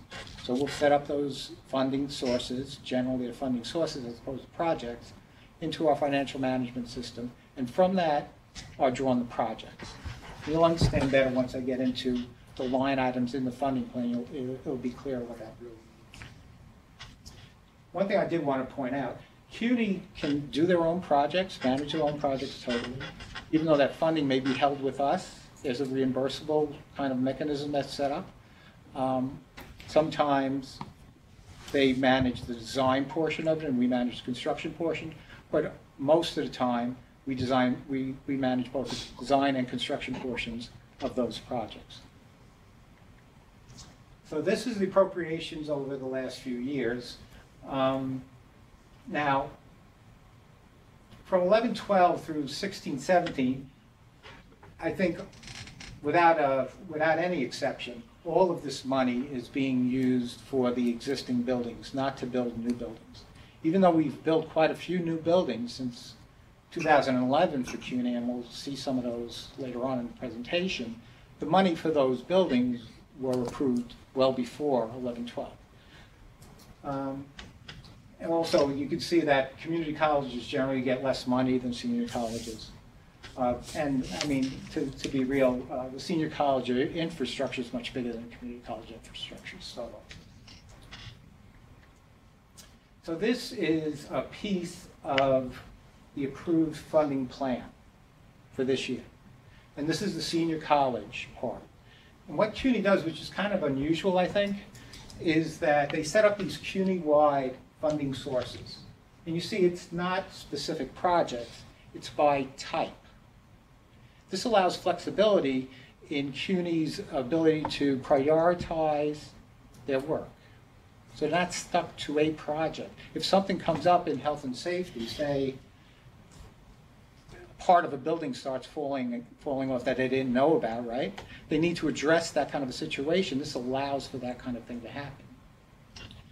In addition to these CUNY-wides, which could be used at any senior college, So any money from any line for that general purpose can be used at any senior college.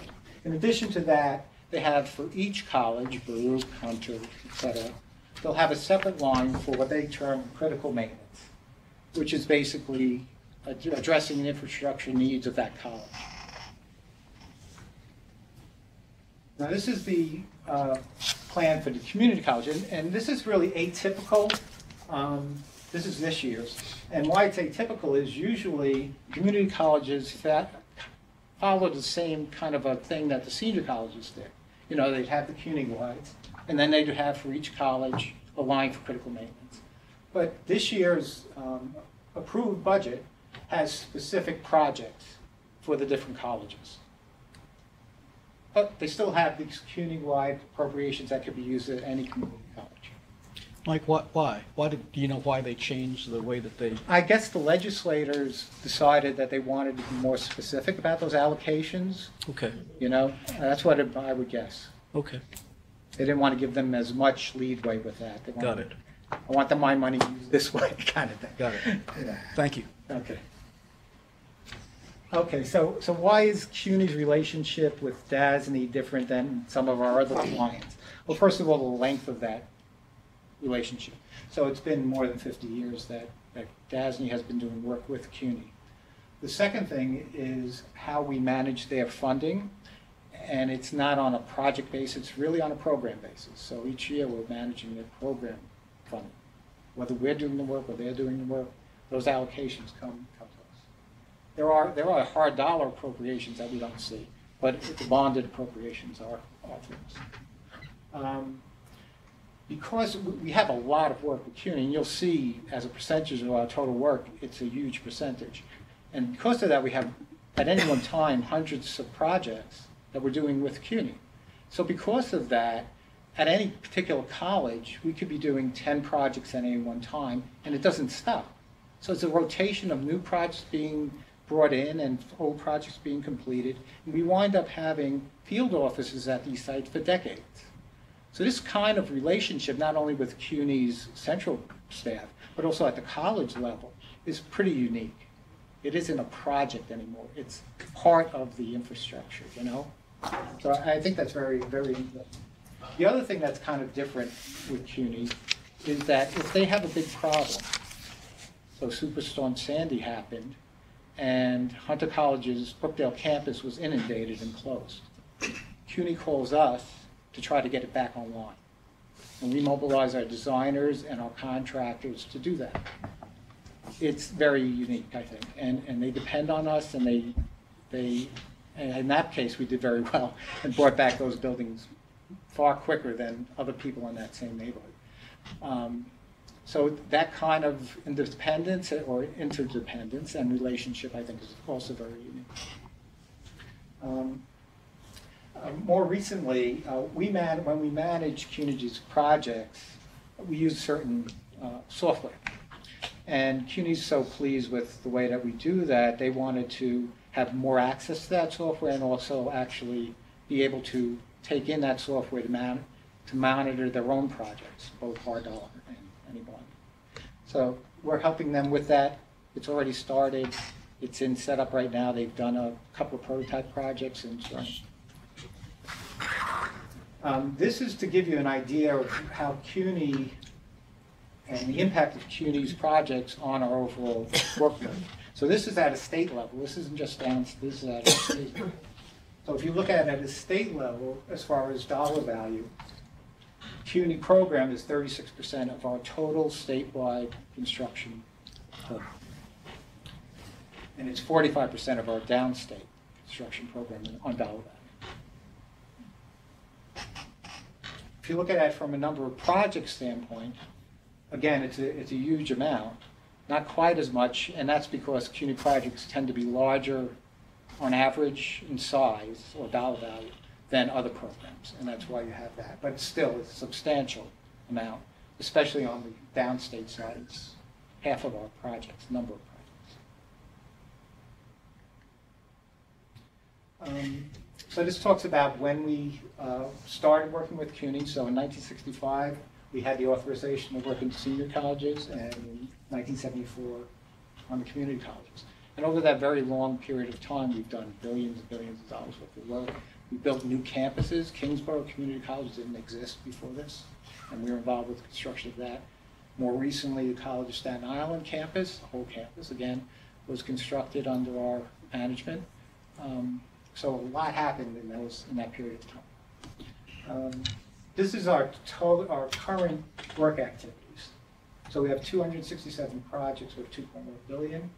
And what's nice is, if you look at design versus total projects, it's a substantial number, which is nice because it tells us we're not stopping. You know, it's still coming, and it's coming at a very good rate.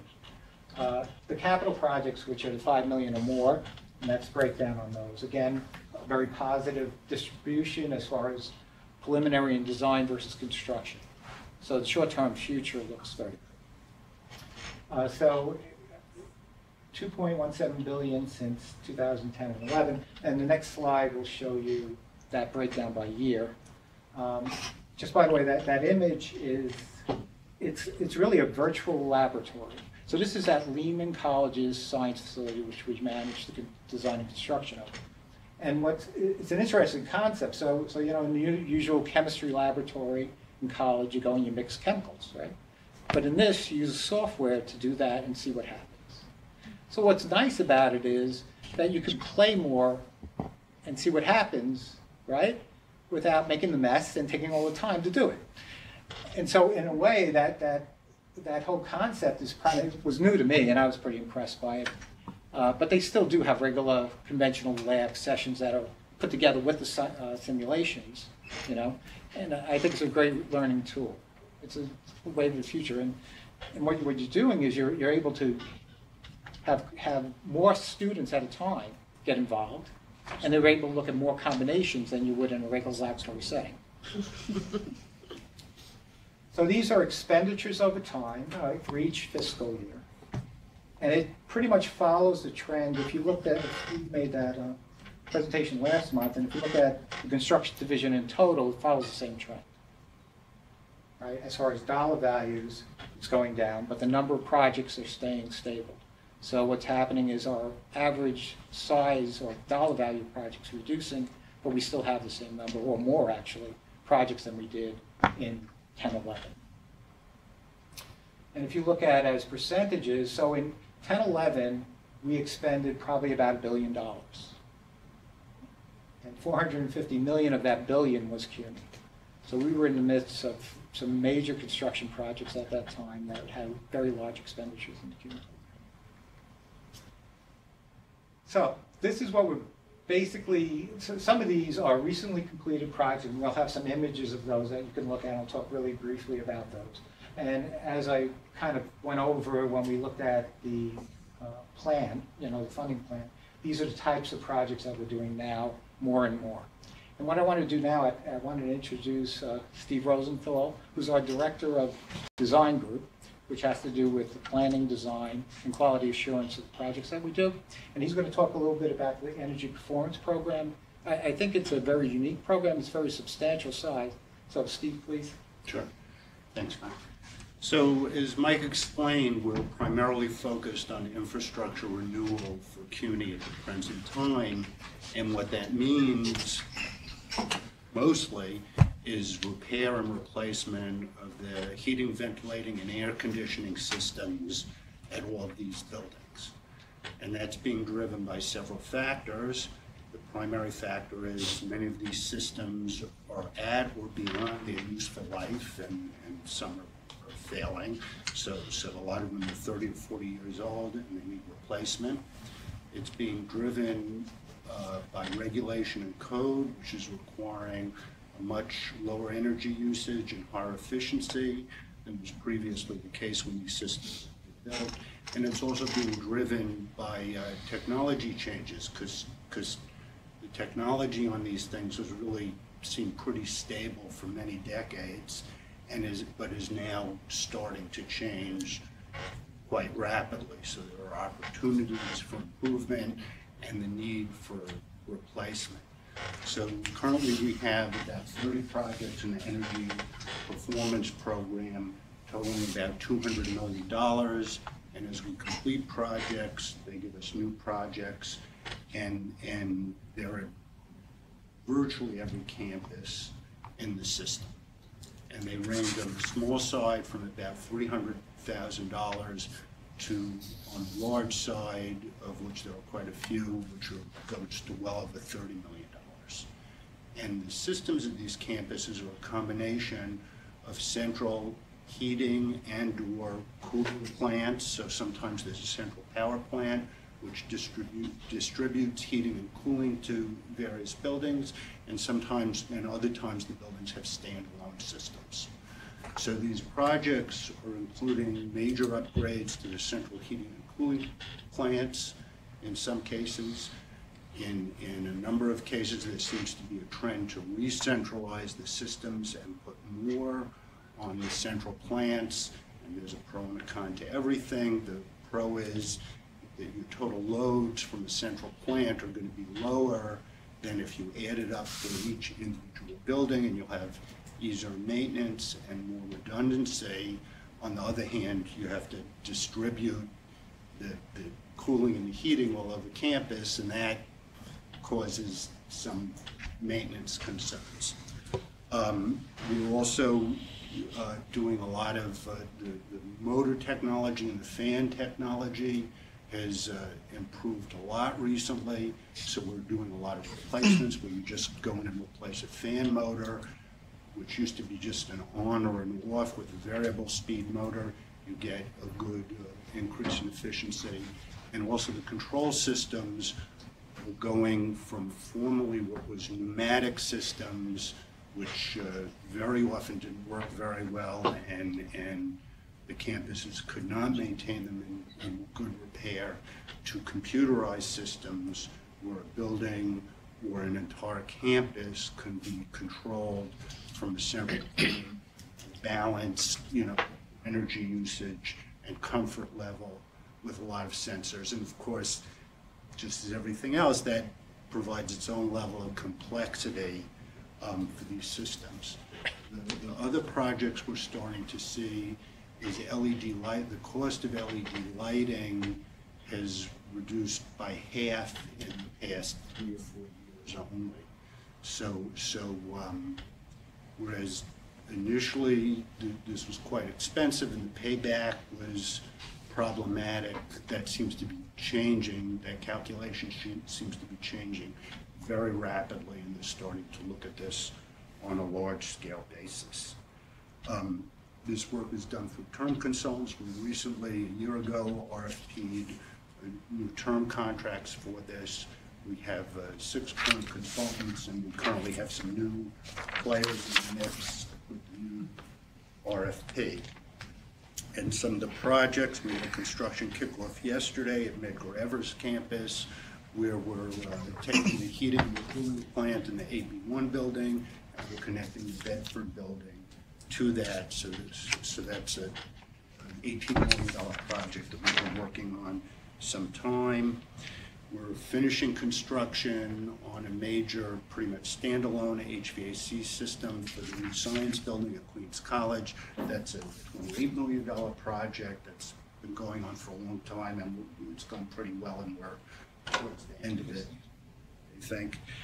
And the Queens College Central Chiller Plant, which is going to replace the chillers in the central plant and also hook more buildings up to the chiller, to the central plant, and decommission the standalone systems in those buildings. Okay, thanks, Steve. Now I'm going to have some images of, first one's going to be LaGuardia Community College. And that's a image of what we hope it's going to look like at the end of the project. Right now, first of all, that building is a 1914 vintage building. The original building was a factory building. CUNY bought that building, I don't know, 20 years ago or so, and interior renovations have been going on for that long period of time. This project, because of the building's 1914, and a lot of the elements were terracotta. So terracotta is clay, right? And in 1914, they didn't make terracotta as good as they do now. So after time, it starts cracking and falling off the building. And that's what was happening to this building. 5 years ago, we had to put a whole lot of netting over much of this facade and protective sidewalk shedding around the whole building, too, because pieces were falling off the building. At this point in construction, all of the old facade elements have been taken off, basically. Probably 80% of it's done. And we're going to start putting on these new elements starting later this month. It's over a $100 million project. That's a very, very large building. It's 950,000 square feet. It is the largest building that CUNY owns. It's a square block, basically. 70,000 square foot footprint. It's a big building. This is an image of the North Lawn Library at Bronx Community College. That's at that campus that was the old NYU North campus. And the reason that it looks the way it does is because it echoes the neoclassical look of the other buildings on that quad. I know the chairman was there for the ribbon cutting. It's a really wonderful building and very highly used by the students. Before it opens in the morning, there's lines of kids waiting to get in, and they stay until the end. I mean, really, it's an unbelievable space, interior spaces, just amazing. This is the Fitterman Hall building. And the reason it's called Fitterman Hall is because the building that was there before was donated to CUNY by the Fitterman family. And it was a corporate building, about the same size as this one. And actually, we were involved with the renovation of that building prior to 9/11. On 9/11, 7 World Trade Center was just across the street from this building. And when it collapsed into that existing building. So it took a long time to get the funding together from a whole bunch of different places. There was insurance, there was the federal government, there was the state, there was the city. It took a lot of time to get that money together. But finally, we were able to demolish the existing building, build this new building. I guess the other significant thing about this is, if you look at the square foot of this building, it's a pretty decent sized building. You probably increase the owned square feet of Lower Manhattan Community College by 75%. So a huge difference. It's very, very, very important to that college. This is an image of the library, extension and renovation at Medgar Evers College. Again, a very important thing to students. I mean, City College is still basically a commuter college. But the problem is that, just like me when I was growing up, we didn't have our own rooms, you know? So you don't really have a place at home to study. You really don't. So you depend on the libraries. And that's why these libraries at CUNY are used so often, and they have kids coming at night to go to night classes. It's, again, another thing that's used every minute of the day. This is John Jay College building. Now this is really the quad. This quad is really 5 stories above grade. So you got 5 stories down, and then you're at this quad level, and then the tower continues up from there. This is a very large building. It's about 650,000 square feet. Again, a huge difference in the amount of square feet that John Jay had before and after this project.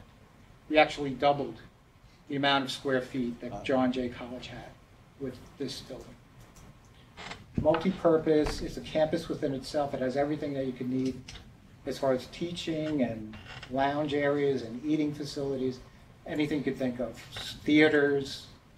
It's one place you can go and have a college, you know what I mean? Considering that this is like at 59th Street and 11th Avenue, you're not going to get much more space than the block. This is the Lehman College Science Hall. This is the one where we had that image before of the virtual lab from.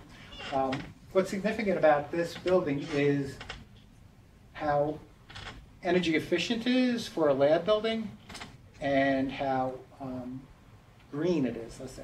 It has a platinum LEED rating certification, which for a lab building is like unheard of. So we're very proud of being able to get a platinum on a lab building. It has solar panels, has the greenhouse, it was a research greenhouse, and it's both instructional and research laboratories, basically, throughout the I think that's it. I know a lot of you have been to this facility, and it kind of speaks for itself.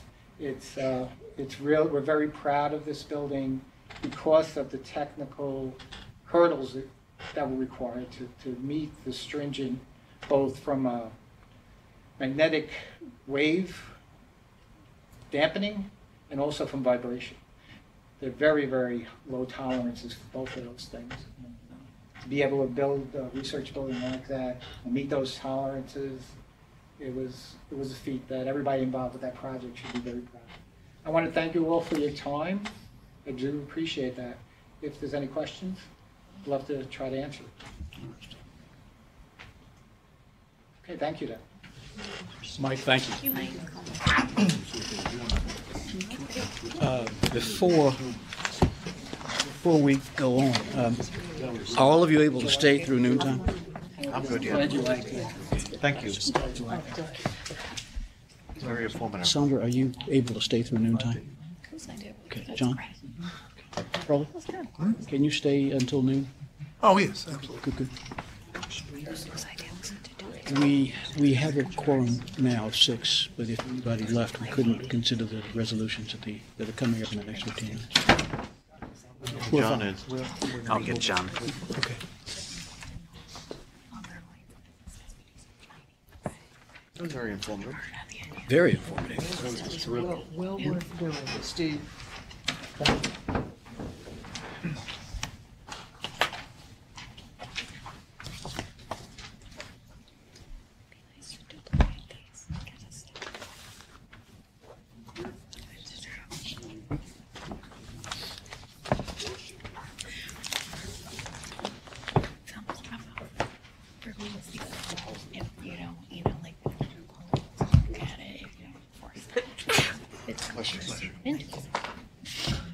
I know, like Kim just said, this should be in our onboarding process. John Gardner left.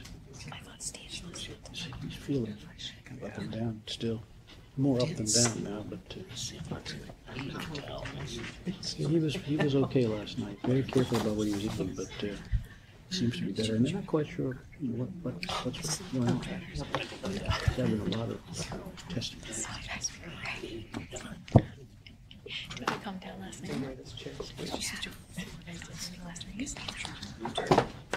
Mike Houston just went to get some coffee. That was I should do that. Oh, that's good to know. Cool. Right. So are we, yeah.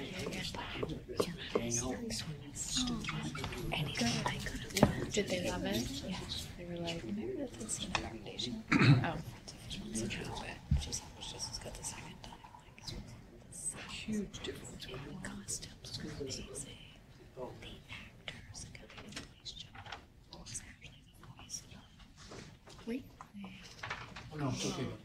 I would love to see that. Cool. Good to know. I'm always like, Okay. Mr. President? Thank you. This month, I am combining the report from Finance, Specialized Services, and Client Solutions divisions because the two teams are working hand in hand on automation initiatives that will make DASNY more efficient.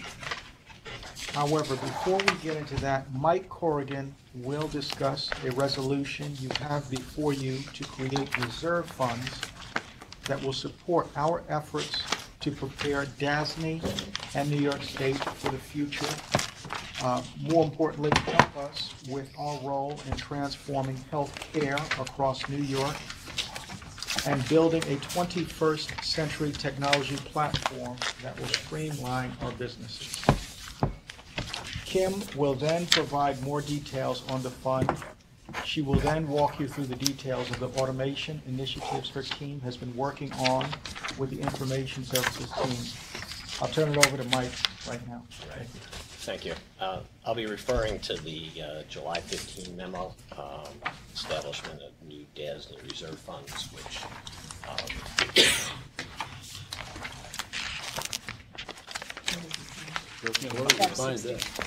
Tab 16. Where is it? 16? Tab 16. It was using the last, where your minutes were. Yeah. Okay. But I do have it. I thought you meant it was something handed No, out today. no. I'll be referring to the memo from the president, the CFO.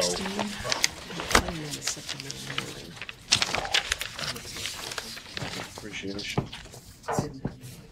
This one? Yeah, there Oh, you here go. it is. I There got you it. Thank you.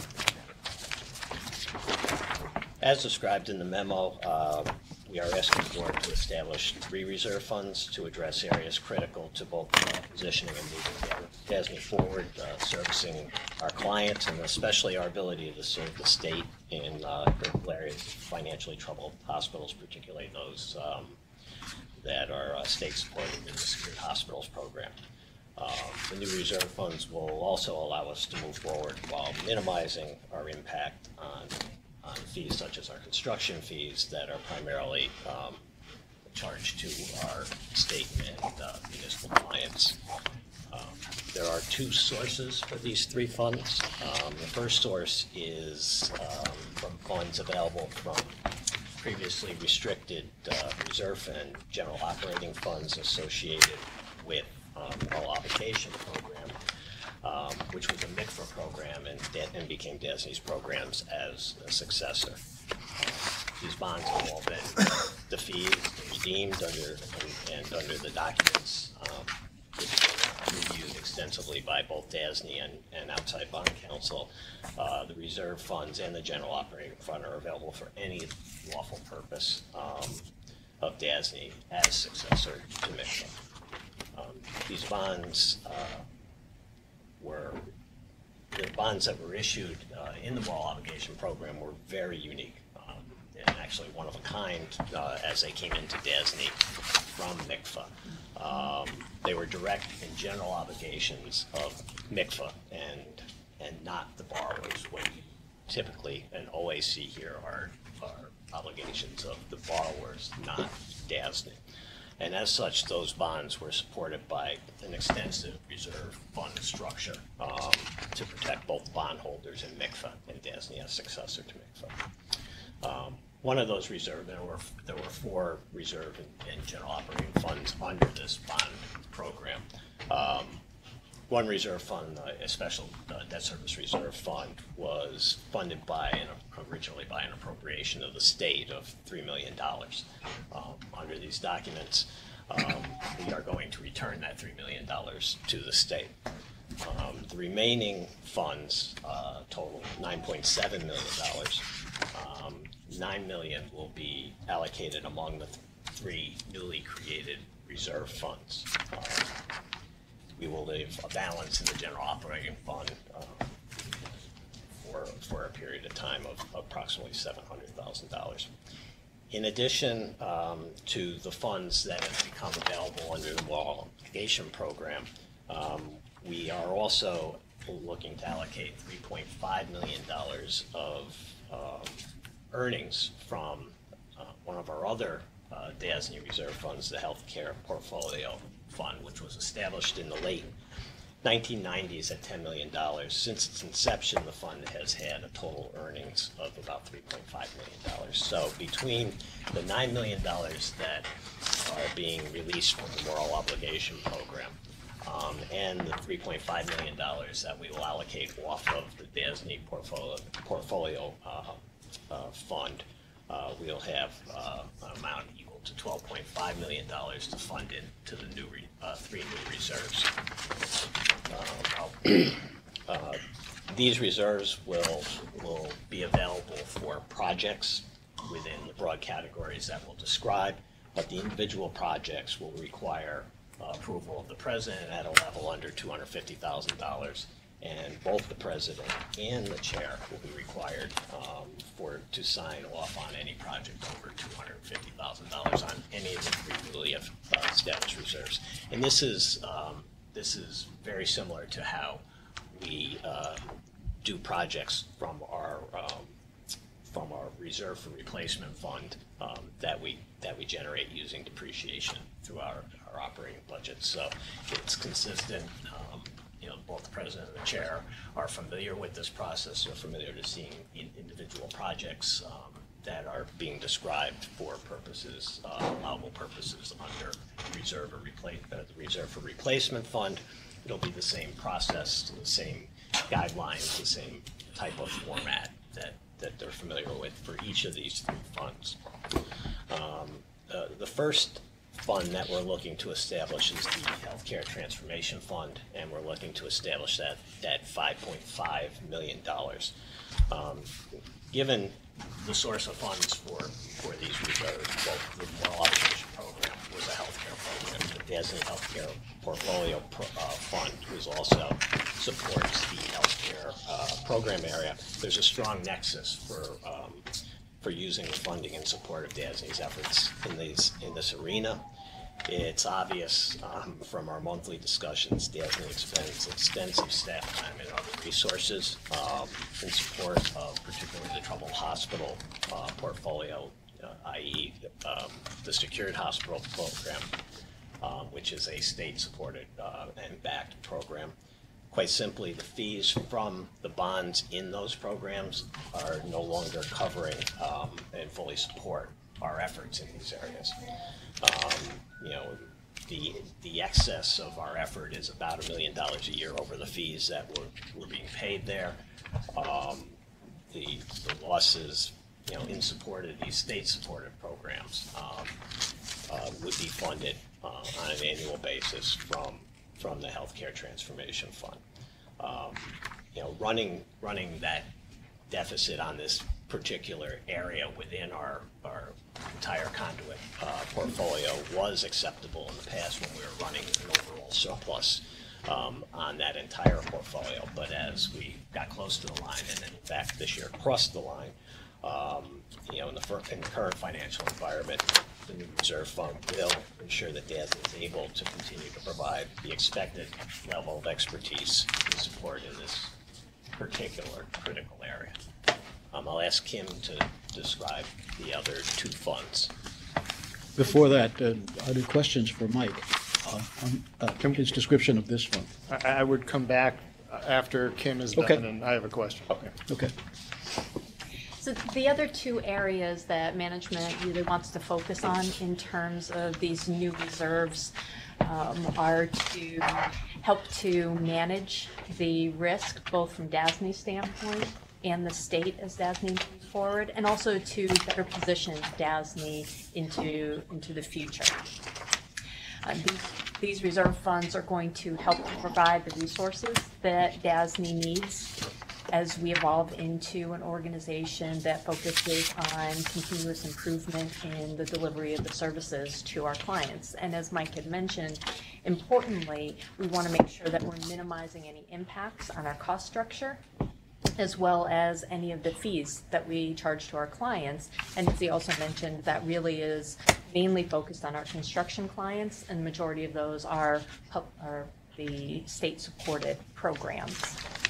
The two funds that would be created, the first one would be the DASNY Evolution Reserve Fund. That would receive $4 million of the $9 million to be allocated.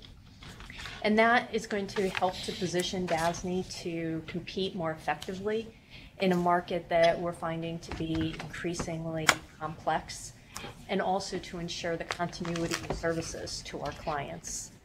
The way that we intend to go about this would be twofold. First, institutionalizing a process that would transfer critical relationships and knowledge, and also by performing comprehensive reviews of our processes and procedures, looking for opportunities to streamline and enhance the effectiveness of all of the areas in which we do business.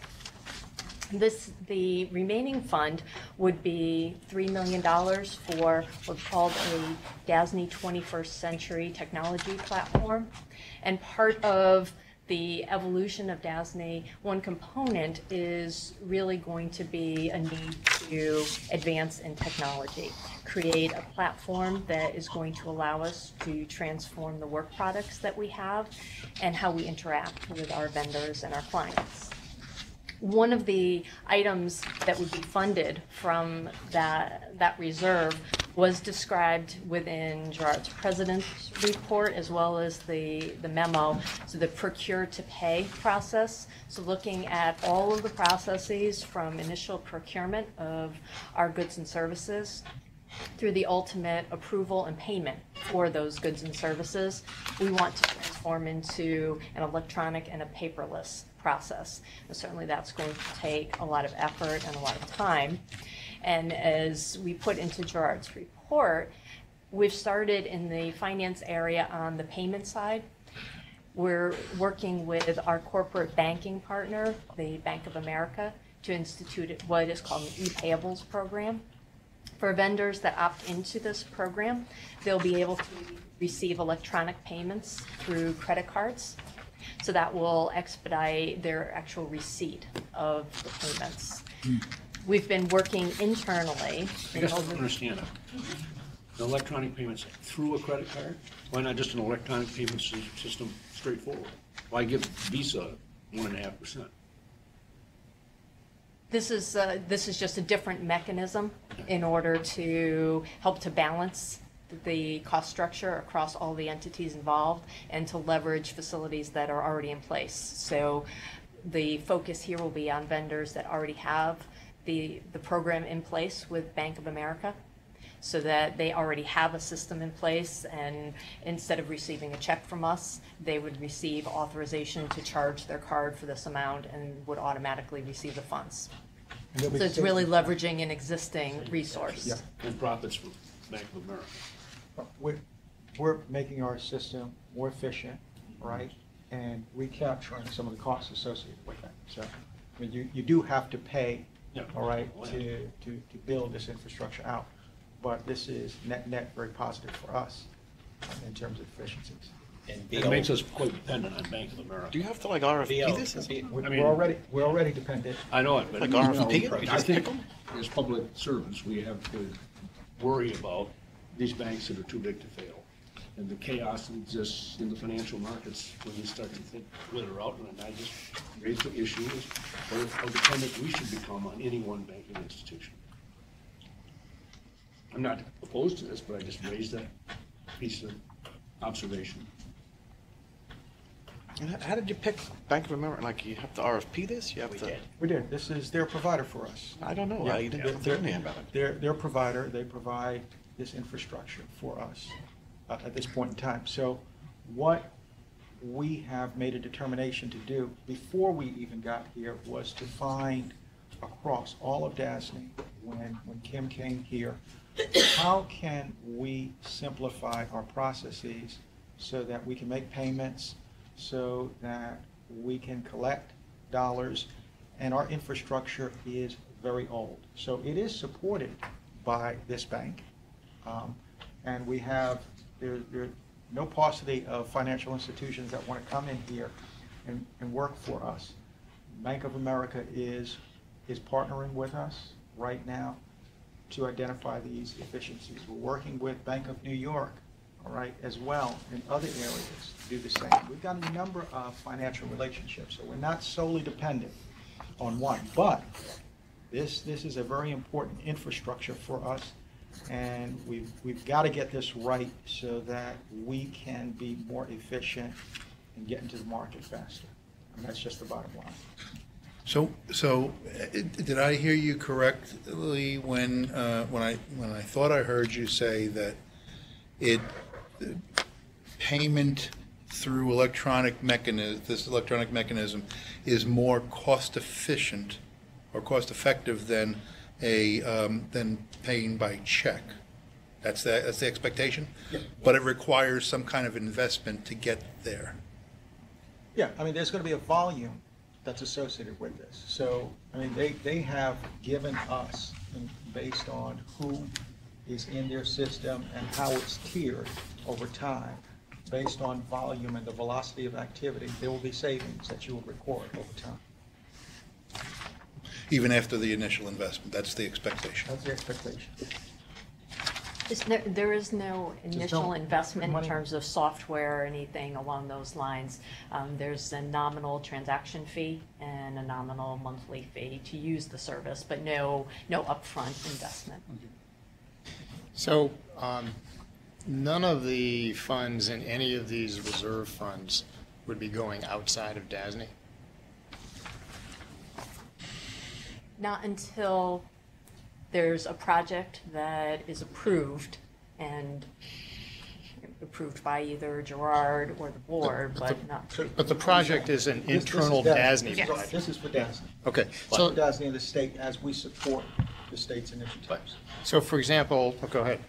No, I mean, it will be, these things will be some of it will be procured, in the IT world. Yeah.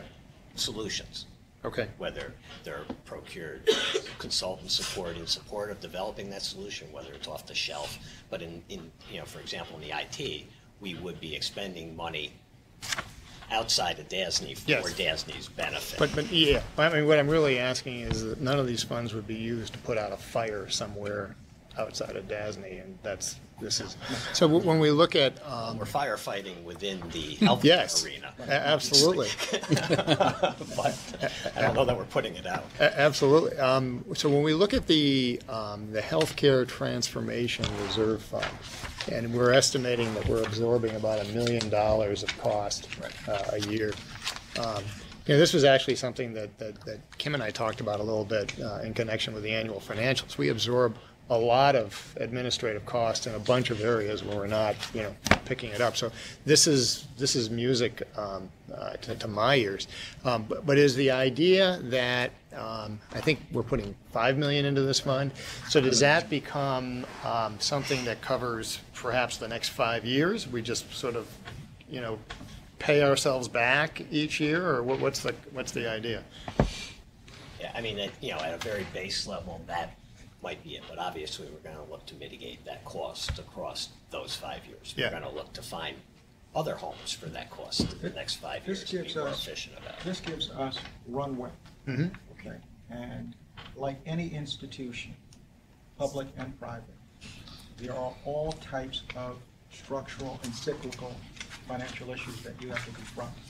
This has been a big structural challenge for us. What we are now saying is, with these dollars, we are able to continue this function without taking these costs and putting it across all of DASNY, which then make us less competitive in soliciting the business that we need to grow our balance sheet so that we could even this out over time. So that's what this really does. This is for DASNY as it works and partners with the state. There was a comment in the presentation on the Evolution Fund that our staff is aging. I would like to take issue with that. I think our staff looks pretty young, and it's 2016. Everybody can work well into their 80s. The incentives are not there for them to do that. Yeah. The incentives are not there, so it is in their interest to leave and look for other opportunities. That's the reality that we confront. So in our construction practice, where we have started succession planning across all of DASNY, but construction is first and foremost, where there are divisions where we will see people in mass walking out in the next 2 years.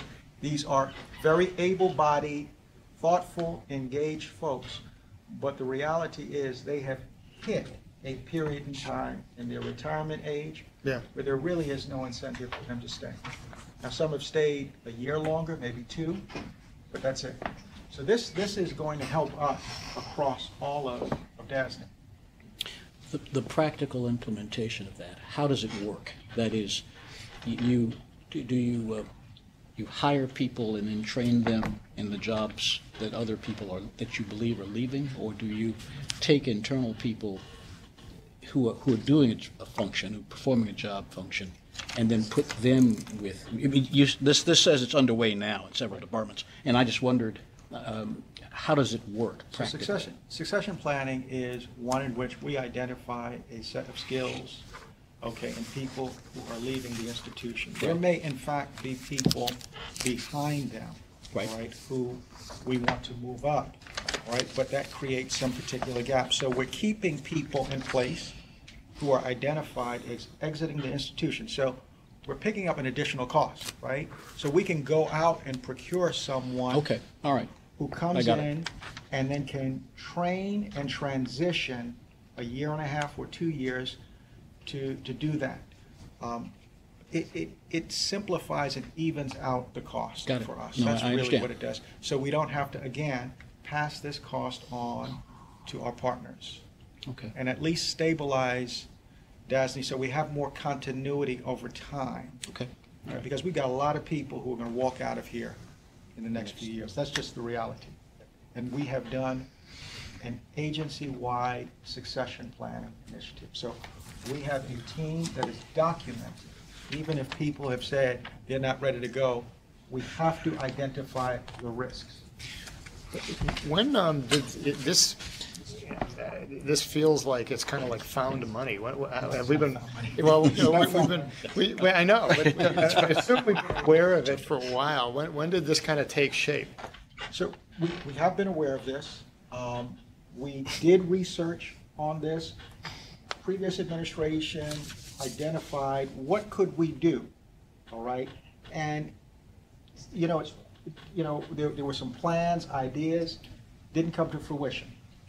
What we thought was important was to identify not just a policy initiative, but a practice that would benefit DASNY and the state and its partners. So we felt that that was a more compelling solution on the aggregate rather than coming out and saying, hey, we think that this is a policy initiative that we should pursue. In other words, what was it originally, engineered to do, extend that, and then identify other areas where we can strengthen our infrastructure, be competitive, and grow so that we can partner with, as you see, all of these institutions because we have been called upon to provide solutions. So this is not found. There's been a lot of study and analysis. We solicited bond counsel to do a review and an analysis. The difference when you have leadership change, and you go through a period of saying, I'm asking everyone here to rethink and reevaluate everything we have done.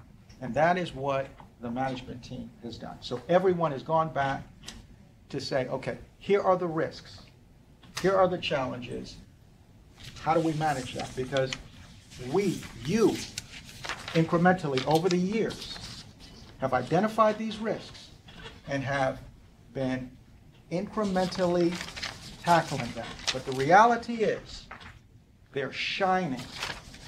And all of the work that you've done will still not get us over the hurdle. That is the challenge, because we've got these big risks in terms of the balance sheet. This allows us to be more competitive, cover the costs, and work with our clients. I mean, I see here funds have been identified, well done with that, and needs have been identified, and you're matching them. So my question is not about either of those. You don't need to sell me on that. My question is about the structure that you're undertaking.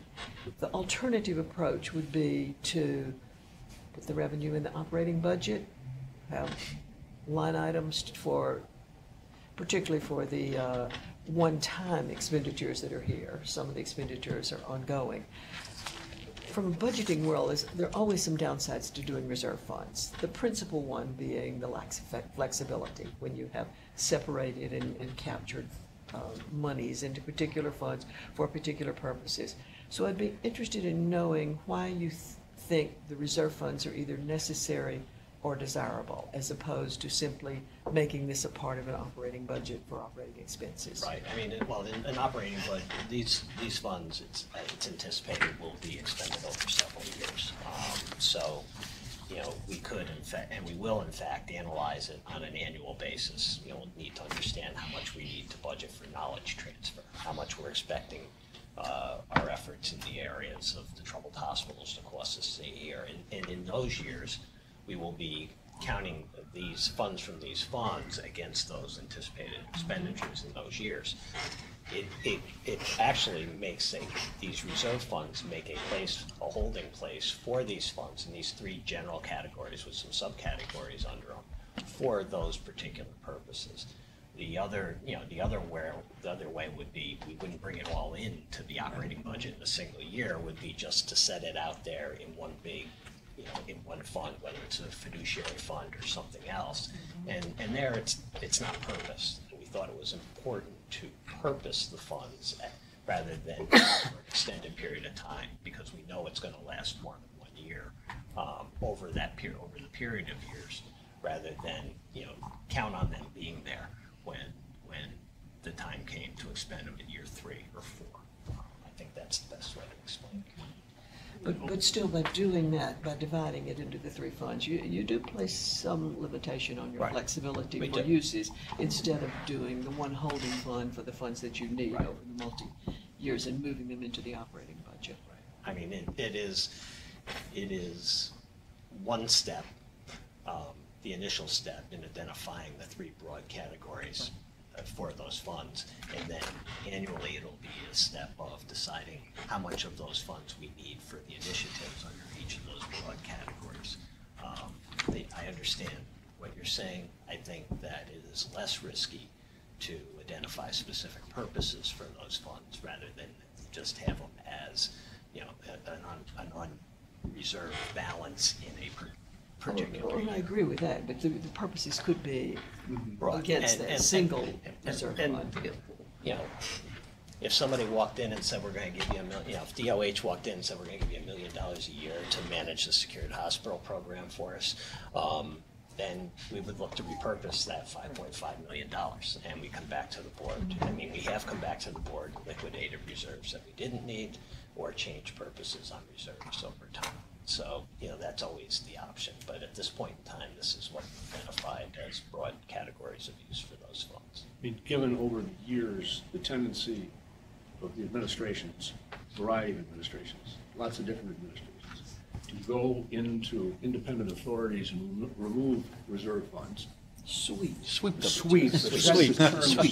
This, it seems on the surface to provide less reason to sweep these accounts since they are being used for state purposes. Is that a fair analysis of it? That's very fair. You hope. They can be. I hope so. But it's not like when they took $600 million from the Power Authority that was to be reserved for cleaning up nuclear power plants. Just took it. And that was the biggest sweep. That was a Padawan sweep. It was still purposed. It was purposed, but there's no guarantees on that. No guarantees. But this does provide a little more cover to the authority, to DASNY, on maintaining those funds, rather than having it just disappear. And these are... Yes, I believe that to be the case, John. Yeah. I won't characterize anything, but what I will say is that, Sandra, yes, there are parameters, okay? But these are some very critical needs and policies for... I agree.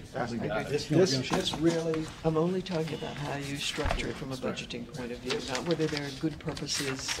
I accept that there are good things to do and that we have the funds for them. It's just how you do it. And we feel that as managers, and you have a fiduciary responsibility, we are assigning good categories, purpose, cost, and future. Now, I can't speak to anything else out there, but we're doing what we're supposed to do so that anyone who looks inside of DASNY will be able to say that DASNY has positioned itself, okay, to work in this very uncertain environment with its partners both in construction and finance. And you'll have all of those. No argument for me on that. There are different ways you can structure it. One other issue I want to raise, and this is, I guess, a caution more than anything else. Some of these funded activities are ongoing. They're not all at one time. This money does not grow. There's no guarantees that it will grow. So I think it's definitely something in budgeting to look out to, is what happens when these funds are gone. Right. And then purpose that you were. Well, that's what we're trying to grow. This gives us an opportunity to really think and reimagine how we grow our business. And there are steps, and there may in fact be a leap of faith. But it gives us a little more flexibility in terms of moving from point A to point K, really, quite candidly. Yes, but some of it, there will still be a need when these There's no dollars are question. gone. And there then is. that comes back on the operating budget that we have, so the existing operating budget. So it is a caution to be concerned about how much we get operating budget relief from doing this. Especially in the IT area. Well, or in, I'm thinking of the hospitals health fund, yeah. supervision, evaluation areas too, that will still be there, and that need will be there. How are we kept abreast of how the money's being spent? You give us monthly reports? Yeah, I At mean, every we'll board meeting on report us? on it in Kim's report. Yes. Just like, for example, you hear what has been dispersed.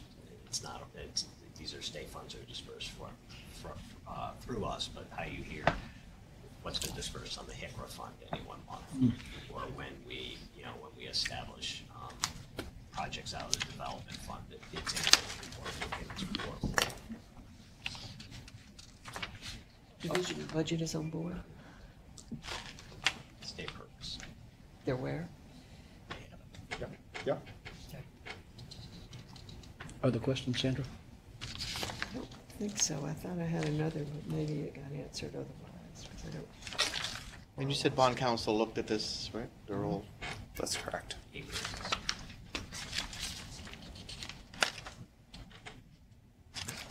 You're referring specifically to our ability to use the funds in any lawful, for any lawful purpose. Yeah. Oh, under the fee structure revisions part, I'm not quite clear what the unsupported transitional cost would be as we change the, redesign the fee structure. What are we talking about there? Unsupported transitional cost in the private institution fee structure. It's as we look to redesign any changes to that structure, there will be a period of transition before all of the revenues coming in are under a new fee structure versus older fee structures as it relates to the administration side as well as new issuances.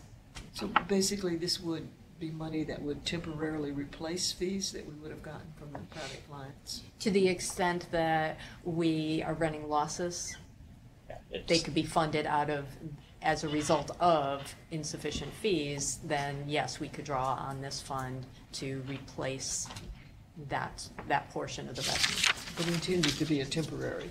Yes. It's temporary. As we've been examining the private institution, the conduit fee structure, and trying to simplify it and be more responsive to what both Gerard and Portia have repeatedly heard from our private clients, we've been trying to design something that is very much responsive to that. In doing that, as you model that, you come up with revenue associated, what you think your revenues are going to be under those many of those 47 scenarios that we've looked at. In addition to that, we've examined all the costs that have been allocated or that are being incurred or have been paid for traditionally from the conduit surpluses, or from the conduit fees that were allocated into the private institutions and funded from either the surpluses there or actually in there. One of the areas that we identified was this unbalance in the healthcare area associated with the secured and troubled hospital areas. There's some other costs that, when we were doing very well under the conduit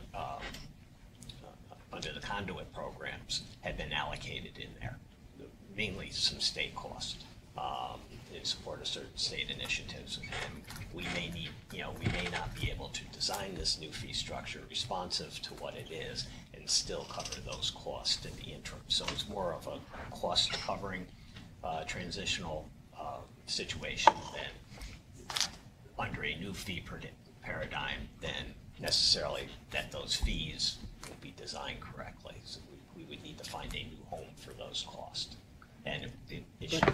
in the interim is the key. In the interim, absolutely. Yeah. Absolutely. Because we're looking at our fee structure right now, so obviously we hear from our clients, but we're trying to figure out a fee structure that will cover our costs. Right. That's the big issue. Yeah, and some of those costs, we don't necessarily think are directly attributable to those programs. So rather than just say, sorry, we're going to spread that across the rest of the organization, cause problems in the construction fee area and in other areas, we may have to transition those costs down as well as the spread of those costs. Just wanted to know what that was. I should know the answer to this question, but I don't think I ever remember hearing it. Do we receive any reimbursement or compensation for all the work we do on the special projects of the Assembly and the Senate? No? The answer is yes. Yes. We do, there's some, there is a fee. But a lot of it is unreimbursed, isn't, I mean, isn't that a? Yes, I think it would depend on which you're referring to. For example, the work we do to administer grants, yes, John, that is reimbursed. Right. Other initiatives such as the new contracting system for MWBEs that we implemented this Right. past year. That's a different, And that's- I'm talking and about, that's the type of I'm talking about Right. member items. Yes. There is We some are compensation reimbursed. for that. Yeah, we're reimbursed under the bond program. I didn't know that either. Yeah, I mean, the mechanism is we issue bonds for them, and in the process of administering those bonds, we recover the cost of administering the projects under those bonds. So it comes out of the bond issuance. Yeah. So- It doesn't necessarily come out of the issuance, but it comes out of the fees that we are paid to reimburse for to administer those bonds over time. Good. Are there other questions? Are you ready to consider the proposal? Then may I have a motion, please, to approve the proposal as it is presented, as it has been presented? Three separate resolutions. I'm sorry, there are three separate resolutions. Thank you. Healthcare transformation first. We're going to consider the Healthcare Transformation Reserve Fund first. May I have a motion, please, to approve it as it's described? Thank you, John. John Gardner. Thank you, Charlie, for the second. All in favor, please indicate with aye. Aye. Aye. Passes unanimously. May I have a motion, please, to approve the DASNY Evolution Reserve Fund as it's presented? John Johnson, thank you. Is there a second? John Gardner, thank you very much for that. All in favor, please indicate with aye. Aye. Aye. Passes unanimously. And finally, the DASNY 21st Century Technology Reserve Fund as it's presented. A motion to approve? Yes. Thank you, Sandra. Is there a second? John Gardner, thank you. All in favor, please indicate with aye. Aye. All three resolutions pass and pass unanimously. Chair reports? You done? No, I'm not. One more.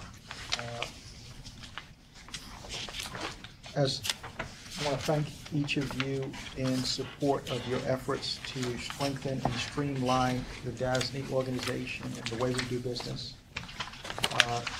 Just a reminder, there will not be an August meeting, and we hope that you will enjoy what remains of the summer. We'll see you in September with an equally robust agenda. In Albany, I believe. In Albany. All right. Thank you, Gerard. We're nearly at the end.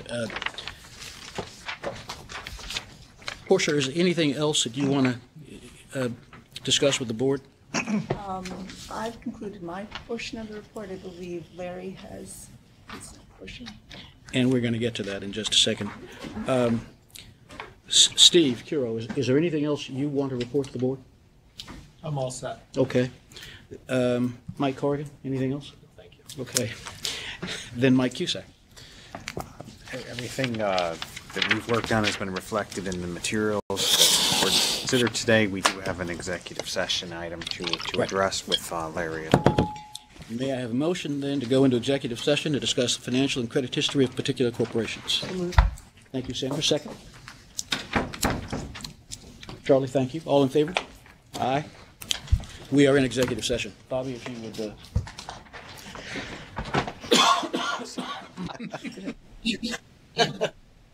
Thank you very much. As there is no further business come before the meeting, a motion to adjourn, please.